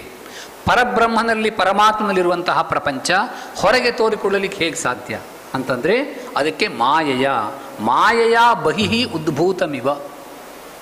ಮಾಯೆಯಿಂದಾಗಿ ದೃಶ್ಯ ಅಂತ ನಾವೇನು ಹೇಳಿದೆವೋ ಆ ದೃಶ್ಯದಲ್ಲಿ ಮೊದಲಿಗೆ ಬರುವಂತಹದ್ದೇ ಈ ಮಾಯೆ. ಈ ಮಾಯೆಯೇ ಸಕಲ ಅನರ್ಥಗಳಿಗೂ ಕಾರಣ. ಆ ದೃಕ್ಶಕ್ತಿ ಅಥವಾ ದ್ರಷ್ಟ ಅವನು ಕೇವಲ ಆನಂದ ಸ್ವರೂಪನಾಗಿದ್ದರೂ ಸಹ ಯಾಕಾಗಿ ಇಷ್ಟೊಂದು ನಮಗೆ ವಿಪರೀತವಾದಂತಹ ಭ್ರಮೆ ಅಥವಾ ಈ ಲೌಕಿಕ ವ್ಯವಹಾರಗಳು ಅದರ ತೊಂದರೆಗಳು ಇದೆಲ್ಲವಕ್ಕೂ ಮೂಲವಾದದ್ದು ಮಾಯಾ. ಒಳಗಡೆ ಪರಮಾತ್ಮನಲ್ಲಿರುವಂತಹ ಪ್ರಪಂಚ ಹೊರಗಡೆ ತೋರಿಕೊಂಡಿತು ಅಂತಂದರೆ ಅದಕ್ಕೆ ಕಾರಣವಾದದ್ದು ಈ ಮಾಯಾ. ಮಾಯೆ ನಿರೂಪಣೆಗೆ ಹೊರಟ್ರೆ ತುಂಬ ಹೆಚ್ಚಿನ ಒಂದು ಸಮಯವನ್ನು ತೆಗೆದುಕೊಳ್ಳುವಂತಹ ಒಂದು ವಿಷಯ. ಆದರೆ ನಮ್ಮ ಎಲ್ಲರ ಅನುಭವದಲ್ಲಿಯೂ ಮಾಯೆ ಒಂದಲ್ಲ ಒಂದು ರೀತಿ ಇದ್ದೇ ಇದೆ. ಆ ಮಾಯೆ ಅನೇಕ ವಿಧವಾದಂತಹ ಭ್ರಾಂತಿಯನ್ನು ಸೃಷ್ಟಿ ಮಾಡುತ್ತದೆ. ಅದರೊಳಗೆ ಇದು ಒಂದು. ಅದಕ್ಕಾಗಿ ಅಘಟಿತ ಘಟನಾ ಪಟೀಯಸಿ ಮಾಯ. ಅಘಟಿತ ಘಟನಾ ಪಟೀಯಸಿ ಮಾಯ. ಯಾವುದು ಅಸಂಭವ ಆಗಲಿಕ್ಕೆ ಸಾಧ್ಯವೇ ಇಲ್ಲ ಅಂತ ನಾವು ತೀರ್ಮಾನ ಮಾಡ್ತೇವೆಯೋ ಅದೆಲ್ಲವೂ ಸಹ ಅದಕ್ಕೆ ಸಾಧ್ಯವಾಗ್ತದೆ. ಅದಕ್ಕಾಗಿ ಸತ್ಯ ಜ್ಞಾನ ಸುಖ ಸ್ವರೂಪನಾದಂತಹ ಬ್ರಹ್ಮನಲ್ಲಿ ಅದಕ್ಕೆ ವಿಪರೀತವಾದಂತಹ ಭ್ರಮೆಯನ್ನು ಮಾಯೆ ಉಂಟು ಮಾಡುತ್ತದೆ. ಪರಮಾತ್ಮನೇ ಕೇವಲ ಒಬ್ಬನೇ ಇದ್ದರೂ ಸಹ ಆ ಪರಮಾತ್ಮನಲ್ಲಿ ಪ್ರಪಂಚವನ್ನು ಸೃಷ್ಟಿಸಿ ಅದನ್ನು ಹೊರಗಡೆ ತೋರಿಸ್ತದೆ. ಅದಕ್ಕೆ ದೃಷ್ಟಾಂತವೇ ಯಥಾ ನಿದ್ರೆಯ. ಪ್ರಪಂಚ ಮಿಥ್ಯ ಅಥವಾ ಪರಬ್ರಹ್ಮ ಒಂದೇ ಸತ್ಯ ಅಂತ ನಮಗೆ ತಿಳಿದುಕೊಳ್ಳಲಿಕ್ಕೆ ಸ್ವಪ್ನದಷ್ಟು ಒಳ್ಳೆಯ ದೃಷ್ಟಾಂತ ಇನ್ನೊಂದಿಲ್ಲ. ಯದ್ಯಪಿ ನಾವು ಶುಕ್ತಿ ರಜತ ರಜ್ಜು ಸರ್ಪ ಅಂತ ಉದಾಹರಣೆಯನ್ನು ಹೇಳ್ತೇವೆ. ಆದರೆ ಈ ಅನುಭವ ಎಲ್ಲರಿಗೂ ಬರೋದಿಲ್ಲ. ಎಷ್ಟೋ ಜನ ಶುಕ್ತಿಯನ್ನೇ ನೋಡಿರೋದಿಲ್ಲ. ಶುಕ್ತಿ ರಜತ ಅಂತ ದೃಷ್ಟಾಂತವನ್ನು ನಾವು ಹೇಳ್ತೇವೆ. ಎಲ್ಲೋ ಒಬ್ಬೊಬ್ಬರಿಗೆ ರಜ್ಜು ಸರ್ಪ ಭ್ರಾಂತಿ ಆಗಿರ್ಬೋದಷ್ಟೇ. ಆದರೆ ಎಲ್ಲರ ಅನುಭವದಲ್ಲಿ ಇರುವಂತಹ ಒಂದು ದೊಡ್ಡ ಮಿಥ್ಯಾವಸ್ತುವಿನ ಅನುಭವ ಅಂತಂದರೆ ಅದು ಸ್ವಪ್ನ. ಹೇಗೆ ನಾವು ಜಾಗೃತ ಕಾಲದಲ್ಲಿ ವ್ಯವಹಾರವನ್ನು ಮಾಡ್ತೇವೆಯೋ, ನಾನಾ ವಿಧವಾದಂತಹ ಕರ್ಮಗಳನ್ನು ಮಾಡ್ತೇವೆ, ಮಾತನಾಡ್ತೇವೆ, ಏನೆಲ್ಲ ಮಾಡ್ತೇವೆಯೋ ಅದೆಲ್ಲವೂ ಸ್ವಪ್ನದಲ್ಲಿ ಹಾಗೇ ಆಗ್ತದೆ. ಯದ್ಯಪಿ ನಾವು ಸ್ವಪ್ನ ಮಿಥ್ಯಾ ಅಂತ ಹೇಳಿದ್ರೂ ಸಹ ಜಾಗೃತ್ ಕಾಲ ಪ್ರಬೋಧ ಆಗುವ ತನಕ ಸ್ವಪ್ನ ಸತ್ಯವೇ. ಅದಕ್ಕಾಗಿ ಶಾಸ್ತ್ರದಲ್ಲಿ ಅದಕ್ಕೆ ಪ್ರಾತಿಭಾಸಿಕ ಸತ್ಯ ಅಂತ ಕರೆದಿದ್ದಾರೆ. ಈಗ ನಾವು ಎಚ್ಚೆತ್ತ ಮೇಲೆ ಅದು ಸ್ವಪ್ನವಾಗಿತ್ತು ಹಾಗೆ ಹೀಗೆ ಅಂತೆಲ್ಲ ವಿಶ್ಲೇಷಣೆ ಮಾಡಿದರೂ ಸ್ವಪ್ನ ಕಾಲದಲ್ಲಿ ಈಗ ಹೇಗೆ ಅನುಭವ ಆಗಿದೆಯೋ ಇದೇ ರೀತಿಯಾದಂಥ ಅನುಭವ ಅಲ್ಲಿಯೂ ಆಗಿರ್ತದೆ. ಇಲ್ಲಿ ಹೇಗೆ ನಾವು ಮಾತನಾಡ್ತೇವೆ ಬೇರೆಯವರೊಟ್ಟಿಗೆ, ಅಥವಾ ಯಾವುದೋ ಕಾರಣದಿಂದ ನಮಗೆ ಭಯವಾಗ್ತದೆ, ಆನಂದ ಉಂಟಾಗ್ತದೆ, ದುಃಖ ಉಂಟಾಗಬಹುದು, ಅಥವಾ ಯಾರೋ ನಮ್ಮ ಮೇಲೆ ಆಕ್ರಮಣ ಮಾಡಬಹುದು, ಅಥವಾ ಅವರ ಆಕ್ರಮಣ ತಪ್ಪಿಸ್ಕೊಳ್ಳಿಕ್ಕೆ ನಾವು ಓಡಿ ಹೋಗಬಹುದು. ಇದೇ ರೀತಿ ಇದೆಲ್ಲವೂ ಆಗ್ತದೆ. ಸ್ವಪ್ನದಲ್ಲಿ ಓಡಿ ಹೋಗ್ಲಿಕ್ಕಂತ ಆಗೋದಿಲ್ಲ ಅಷ್ಟೇ, ತುಂಬ ಪ್ರಯತ್ನ ಮತ್ತು ಓಡಿ ಹೋಗ್ಲಿಕ್ಕೆ ಪ್ರಯತ್ನ ಪಟ್ಟರೆ ಎಚ್ಚರ ಆಗ್ತದೆ ಅಷ್ಟೇ. ಆದರೆ ಉಳಿದೆಲ್ಲ ವ್ಯವಹಾರಗಳು ಆಗ್ತವೆ. ಆಮೇಲೆ ಎದ್ದು ನಂತರ ಇದು ಸ್ವಪ್ನ, ಕೆಲವೊಮ್ಮೆ ಒಳ್ಳೆಯ ಸ್ವಪ್ನ ಆಗಿದ್ದರೆ ಬರೀ ಸ್ವಪ್ನ ಆಗಿತ್ತಲ್ಲ, ಇದು ಎಷ್ಟು ಒಳ್ಳೆಯದಾಗಿತ್ತು, ಇದು ಸತ್ಯವೇ ಆಗಬೇಕಿತ್ತು ಅಂತ ಬಯಸ್ತೀವಿ, ಕನಸು ನನಸಾಗಲಿ ಅಂತ. ಕೆಲವೊಮ್ಮೆ ದುಃಖ ಆಗಿದ್ದಿದ್ರೆ ಸದ್ಯ ಇದು ಕನಸು ಸ್ವಪ್ನ, ಇದು ಭ್ರಮ ನಿರಸನ ಆಯ್ತು ಈಗ ಅಂತ ಖುಷಿ ಪಡ್ತೇವೆ. ಆದರೆ ಸ್ವಪ್ನದಲ್ಲಿ ಆದಂತಹ ಅನುಭವವನ್ನು ಯಾರೂ ನಿರಾಕರಣೆ ಮಾಡಲಿಕ್ಕೆ ಸಾಧ್ಯ ಇಲ್ಲ. ಅಲ್ಲಿ ಯಾವ ವಸ್ತು ಇದೆ ಸ್ವಪ್ನದಲ್ಲಿ? ನಾವು ಏನೇನನ್ನು ನೋಡ್ತೇವೆ. ನಾವು ಬಡ ವ್ಯಕ್ತಿ ಆದರೂ ಸಹ ಸ್ವಪ್ನ ಕಾಲದಲ್ಲಿ ಅವನು ರಾಜನಾಗ್ತಾನೆ. ರಾಜನಾಗಿ ನಾನಾ ವಿಧವಾದಂತಹ ಭೋಗಗಳನ್ನು ಅನುಭವಿಸ್ತಾನೆ, ಸಾಮ್ರಾಜ್ಯ ವಿಸ್ತಾರವನ್ನು ಮಾಡ್ತಾನೆ. ಆಮೇಲೆ ಎಲ್ಲ ಮಾನಸೋಲ್ಲಾಸ ಗ್ರಂಥದಲ್ಲಿ ವ್ಯಾಖ್ಯಾನದಲ್ಲಿ ವಿಸ್ತಾರದಿಂದ ಹೇಳಿದ್ದಾರೆ. ಅಲ್ಲಿ ಆ ರಾಜ್ಯದ ಒಂದು ವೈಭೋಗವನ್ನು ಅನುಭವಿಸ್ತಾನೆ. ಒಮ್ಮೆ ಯುದ್ಧದಲ್ಲಿ ಸೋಲು ಉಂಟಾಗ್ತದೆ, ಶತ್ರುಗಳಿಂದ ತಪ್ಪಿಸ್ಕೊಂಡು ಓಡಿ ಬರ್ತಾನೆ. ತಪ್ಪಿಸ್ಕೊಂಡು ಓಡಿ ಬರುವಾಗ ಎಚ್ಚರ ಆಗ್ತದೆ. ಸ್ವಪ್ನದಲ್ಲಿ ಆಗುವಂತಹ ಅನುಭವ ಜಾಗೃತ ಕಾಲದಲ್ಲಿ ಆಗುವ ಅನುಭವಕ್ಕೆ ವ್ಯತ್ಯಾಸ ಇಲ್ಲ. ಅದಕ್ಕಾಗಿ ಮಾಂಡೂಕ್ಯ, ಕಾರಿಕೆ ಇತ್ಯಾದಿ ಗ್ರಂಥಗಳಲ್ಲಿ ಇವೆರಡಕ್ಕೂ ಏನು ವ್ಯತ್ಯಾಸವಿಲ್ಲ ಅಂತ ಹೇಳ್ಬಿಡ್ತಾರೆ. ಸ್ವಪ್ನ ಜಾಗರಿತೆ ಸ್ಥಾನೇ ಹೇಕಮಾಹುರ್ ಮನೀಷಿಣ, ಇವೆರಡೂ ಸಹ ಒಂದೇ. ಅದು ಹೇಗೆ ಒಂದೇ ಆಗ್ಲಿಕ್ಕೆ ಸಾಧ್ಯ? ಈಗ ನಾವು ಜಾಗೃತ ಕಾಲದಲ್ಲಿ ಊಟ ಮಾಡಿದ್ರೆ ಸ್ವಪ್ನದಲ್ಲಿ ಹಸಿವಾಗ್ತದೆಯಲ್ಲ, ಇವೆರಡು ಒಂದೇ ಆಗಿತ್ತಿದ್ರೆ ಜಾಗೃತ ಕಾಲದಲ್ಲಿ ಊಟ ಮಾಡಿದವನಿಗೆ ಸ್ವಪ್ನದಲ್ಲಿ ಹಸಿವಾಗಬಾರ್ದಾಗಿತ್ತು, ಅಥವಾ ಸ್ವಪ್ನದಲ್ಲಿ ಊಟ ಮಾಡಿದವನಿಗೆ ಜಾಗೃತಿಯಲ್ಲಿ ಹಸಿವಾಗಬಾರ್ದಾಗಿತ್ತು. ಎದ್ದವನಿಗೆ ಹಸು ಅಂತ ಹೇಳ್ತಾನೆ. ಇದು ಎರಡು ಸಮಾನವಾಗಿದೆ. ಸ್ವಪ್ನದಲ್ಲಿ ಊಟ ಮಾಡಿದಾಗ ಜಾಗೃತ ಕಾಲದಲ್ಲಿ ಹಸು ಹಾಗೇ ಉಳಿದುಕೊಳ್ತದೆ. ಸಮಾನವಾದ ಯುಕ್ತಿಯಿಂದ ಜಾಗೃತ ಕಾಲದಲ್ಲಿ ಊಟ ಮಾಡಿದ ವ್ಯಕ್ತಿಗೂ ಕೂಡ ಸ್ವಪ್ನದಲ್ಲಿ ಹಸಿವಾಗ್ತದೆ. ಆದ್ದರಿಂದ ಕಾಲದ ಅವಧಿಯನ್ನು ನೋಡಿದಾಗ ಸ್ವಲ್ಪ ಕಡಿಮೆ ಇರಬಹುದು ಸ್ವಪ್ನ, ಆದರೆ ಸ್ವಪ್ನವೂ ಮತ್ತು ಜಾಗೃತ್ ಇವೆರಡೂ ಸಹ ಮಿಥ್ಯೆಯೇ ಆಗಿದೆ. ಕೇವಲ ಇದೊಂದು ಭ್ರಾಂತಿ ಮಾತ್ರ, ಕಲ್ಪನೆ ಮಾತ್ರ, ಮನೋರಾಜ್ಯ ಮಾತ್ರ. ಅದಕ್ಕಾಗಿ ಯಥಾ ನಿದ್ರೆಯ, ನಿದ್ರಾ ಎನ್ನುವಂತಹ ಒಂದು ದೋಷದಿಂದಾಗಿ ಸ್ವಪ್ನ ಅನುಭವ ನಮಗೆ ಆಗ್ತದೆ. ಯಥಾ ನಿದ್ರೆಯ ಯಸ್ಸಾಕ್ಷಾತ್ ಕುರುತೆ ಪ್ರಬೋಧ ಸಮಯೇ ಸ್ವಾತ್ಮಾನಮೇವಾದ್ವಯ. ಅದಕ್ಕಾಗಿ ಯಹ ತಸ್ಮೈ ಅಂತ ಅಲ್ಲಿ ಅನ್ವಯ ಇದೆ. ಯಹ ಸಾಕ್ಷಾತ್ ಕುರುತೆ ಪ್ರಬೋಧ ಸಮಯೇ ಸ್ವಾತ್ಮಾನಮೇವಾದ್ವಯಂ. ಈಗ ನಿದ್ರೆಯಿಂದ ಎಚ್ಚೆತ್ತಾಗ ಎರಡು ರೀತಿಯ ಪ್ರಬೋಧಗಳು. ಸ್ವಪ್ನದಿಂದ ಆಗುವಂತಹ ಪ್ರಬೋಧ ಒಂದು, ಈ ಜಾಗೃತ ಕಾಲದಿಂದಲೂ ಮುಂದೆ ನಿಜವಾಗಿ ಆಗುವಂತಹ ಪರಮಾರ್ಥ ಪ್ರಬೋಧ ಇನ್ನೊಂದು. ಸ್ವಪ್ನ ಕಾಲದಲ್ಲಿ ಯಾವ ಯಾವ ಅನುಭವಗಳಾಯಿತೋ ಆ ಯಾವ ವಸ್ತುಗಳು ಕೂಡ ಜಾಗೃತ ಕಾಲದಲ್ಲಿ ಇರಲಿಕ್ಕೆ ಸಾಧ್ಯವೇ ಇಲ್ಲ. ಅದೆಲ್ಲವೂ ಇತ್ತು.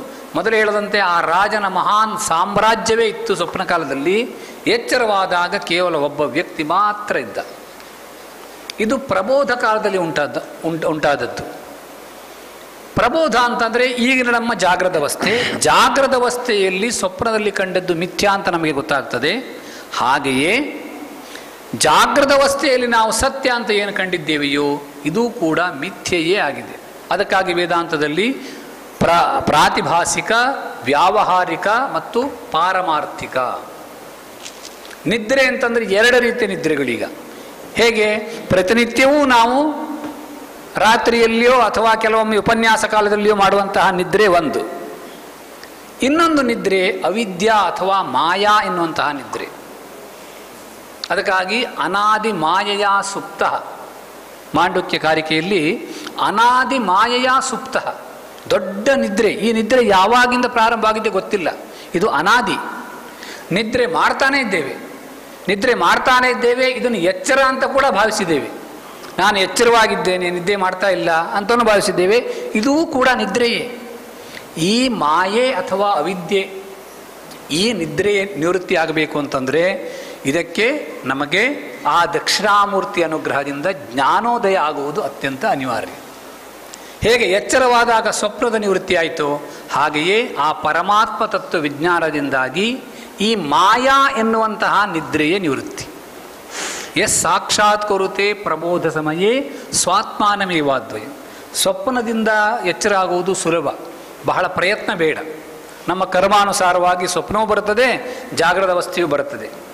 ಆದರೆ ಜಾಗೃತ ಅವಸ್ಥೆ ಈ ಮಾಯಾ ಎನ್ನುವಂತಹ ನಿದ್ರೆ ಇದು ನಿವೃತ್ತಿ ಆಗಬೇಕು ಅಂತಂದರೆ ತುಂಬ ಪರಿಶ್ರಮ ಬೇಕು. ಆ ಪರಿಶ್ರಮ ಪೂರ್ವಕವಾಗಿ ನಾವು ಜ್ಞಾನವನ್ನು ಪಡ್ಕೊಂಡ್ರೆ ಅದರಿಂದ ಮಹತ್ಫಲ. ಎಲ್ಲಿ ಫಲ ಮಹತ್ತಾಗಿರುತ್ತದೆಯೋ ಅಲ್ಲಿ ಪರಿಶ್ರಮವೂ ಕೂಡ ಮಹಾನ್ ಪರಿಶ್ರಮವೇ ಇರಬೇಕು. ನಿಮಗೆ ಫಲ ಸಣ್ಣದು ಸಾಕು, ಆವಾಗ ನಿಮ್ಗೆ ಪರಿಶ್ರಮ ಅವಶ್ಯಕತೆ ಇಲ್ಲ. ದಿನಕ್ಕೆ ಒಂದು 100 ರೂಪಾಯಿ ನನಗೆ ಸಿಕ್ಕಿದ್ರೆ ಸಾಕು, ನೀವು ಯಾವುದೇ ಅಧ್ಯಯನ ಮಾಡಬೇಕಾಗಿಲ್ಲ, ಸ್ಕೂಲಿಗೆ ಹೋಗೋದು ಬೇಡ, ಏನೂ ಬೇಡ. ನಿಮಗೆ ಏನೂ ಇಲ್ಲ ಅನ್ನೋ ಕಾರಣಕ್ಕೆ ಸರ್ಕಾರದ ಒಂದಿಷ್ಟು ಸಹಾಯವೂ ಸಿಗ್ಬೋದು, ನಿರುದ್ಯೋಗ ವೇತನವೂ ಸಿಗ್ಬೋದು, ಅಥವಾ ಅದೃಷ್ಟವಶಾತ್ ನೀವೇನಾದರೂ ಮಹಿಳೆಯರಾಗಿದ್ದರೆ ನಿಮ್ಗೆ ಆ 100 ರೂಪಾಯಿ ಕೂಡ ಬೇಡ.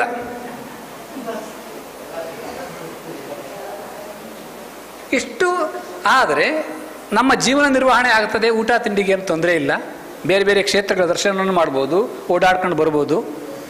ಆದರೆ ಇದರಿಂದ ನಮಗೆ ಸಿಕ್ಕಿದ ಫಲ ಏನು? ಕೇವಲ ಊಟ ತಿಂಡಿಯನ್ನು ಮಾಡಿಕೊಂಡು ಓಡಾಡಿಕೊಂಡಿರೋದ್ರಿಂದ ಸಿಕ್ಕಿದ ಫಲ ಏನು ಅಂತಂದರೆ ಅಲ್ಪ ಫಲ. ಅಲ್ಪ ಫಲಕ್ಕೆ ಪರಿಶ್ರಮ ಬೇಡ. ಯಾವಾಗ ನಮ್ಮ ಶಾಶ್ವತವಾಗಿ ದುಃಖ ನಿವೃತ್ತಿ ಆಗಬೇಕು ಅಂತ ಮಹತ್ ಫಲವನ್ನು ನಾವು ಅಪೇಕ್ಷೆ ಪಡ್ತೇವೆಯೋ ಆವಾಗ ಪರಿಶ್ರಮ ಕೂಡ ಮಹಾನ್ ಪರಿಶ್ರಮ ಬೇಕು. ನೀವು ತಿಂಗಳಿಗೆ ನಿಮಗೆ 2 ಲಕ್ಷ ರೂಪಾಯಿ ಸಂಬಳ ಬೇಕು ಅಂತಂದರೆ ಸುಮ್ಮನೆ ಬರೋದಿಲ್ಲ, ಅದಕ್ಕೆ ಪರಿಶ್ರಮ ಪೂರ್ವಕವಾಗಿ ನೀವು ಕೆಲಸವನ್ನು ಮಾಡಿರಬೇಕು, ಅಧ್ಯಯನ ಮಾಡಿರಬೇಕು. ಹಾಗೆ ಆ ಅದ್ವಯವಾದ ಆತ್ಮತತ್ವದ ಸಾಕ್ಷಾತ್ಕಾರ ಆಗಬೇಕು ಅಂತಂದರೆ, ಅಂತಹ ಪ್ರಬೋಧ ಬರಬೇಕು ಅಂತಂದರೆ ಅದಕ್ಕೆ ಗುರುಪದೇಶ ಎನ್ನುವಂಥದ್ದು ಅಗತ್ಯ.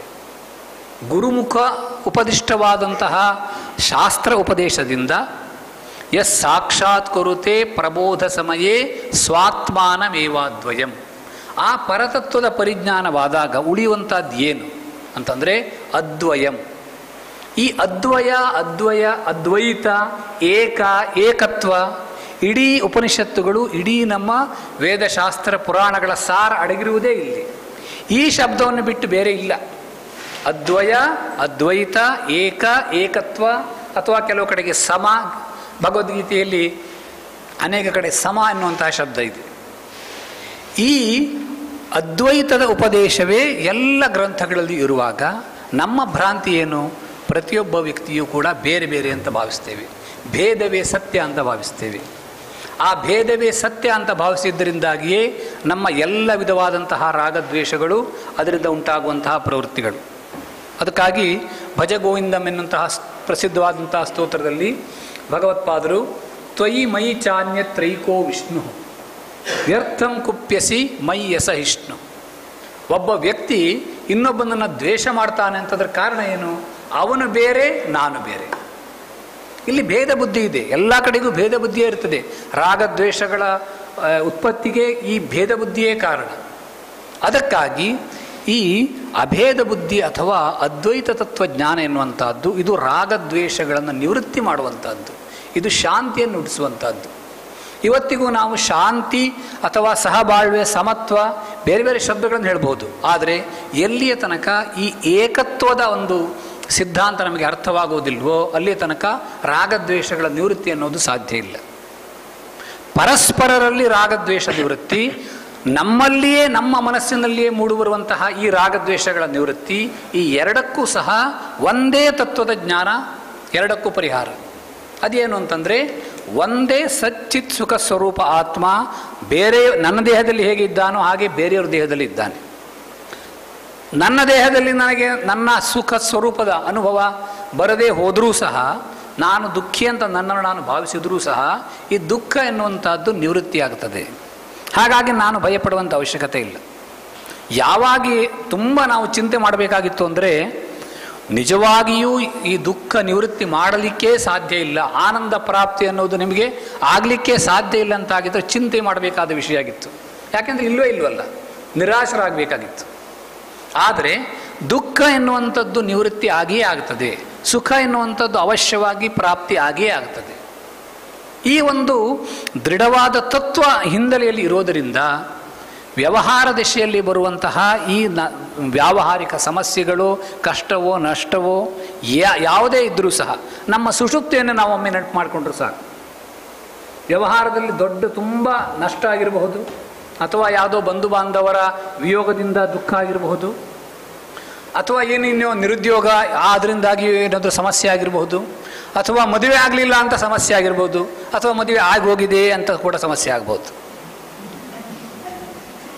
ಯಾವ ರೀತಿ ಸಮಸ್ಯೆಗಳು ಬಂದರೂ ನಾವೊಮ್ಮೆ ನಮ್ಮ ಸುಷುಪ್ತಿ ಅವಸ್ಥೆ ನೆನಪು ಮಾಡಿಕೊಂಡ್ರೆ ಅಲ್ಲಿ ಈ ಯಾವ ವಿಧವಾದಂತಹ ಸಮಸ್ಯೆ ಅನುಭವ ಇಲ್ಲ ನಮಗೆ. ನಿಜವಾಗಿಯೂ ನಾವು ಸಮಸ್ಯೆಗಳಿಂದ ಹೊರಬರಲಿಕ್ಕೆ ಸಾಧ್ಯವಿಲ್ಲ ಅಂತ ಆಗಿದ್ರೆ ಸುಷುಪ್ತಿಯೇ ಇರ್ತಿರಲಿಲ್ಲ.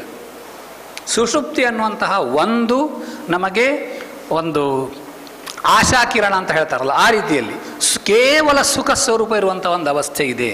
ಅದಕ್ಕಾಗಿ ಆ ಸುಖ ಸ್ವರೂಪವನ್ನು ಪಡೆಯಲಿಕ್ಕಾಗಿ ಈ ಕ್ರಮೇಣ ಒಂದೊಂದು ಸಾಧನದ ಅನುಷ್ಠಾನ ಅನ್ನುವಂಥದ್ದು ಅನಿವಾರ್ಯ. ಸಾಕ್ಷಾತ್ ಕುರುತೆ ಪ್ರಬೋಧ ಸಮಯೇ ಸ್ವಾತ್ಮಾನಮೇವಾದ್ವಯಂ ಅಂತಂದರೆ, ಪ್ರಬೋಧ ಅವಸ್ಥೆಯಲ್ಲಿ ಬಂದಾಗ, ಜಾಗೃತ ಅವಸ್ಥೆಯಲ್ಲಿ ಬಂದಾಗ ಸ್ವಪ್ನದ ನಿವೃತ್ತಿ, ಪರಮಾರ್ಥ ತತ್ವಜ್ಞಾನ ಬಂದಾಗ ಈ ಪ್ರಪಂಚದ ನಿವೃತ್ತಿ.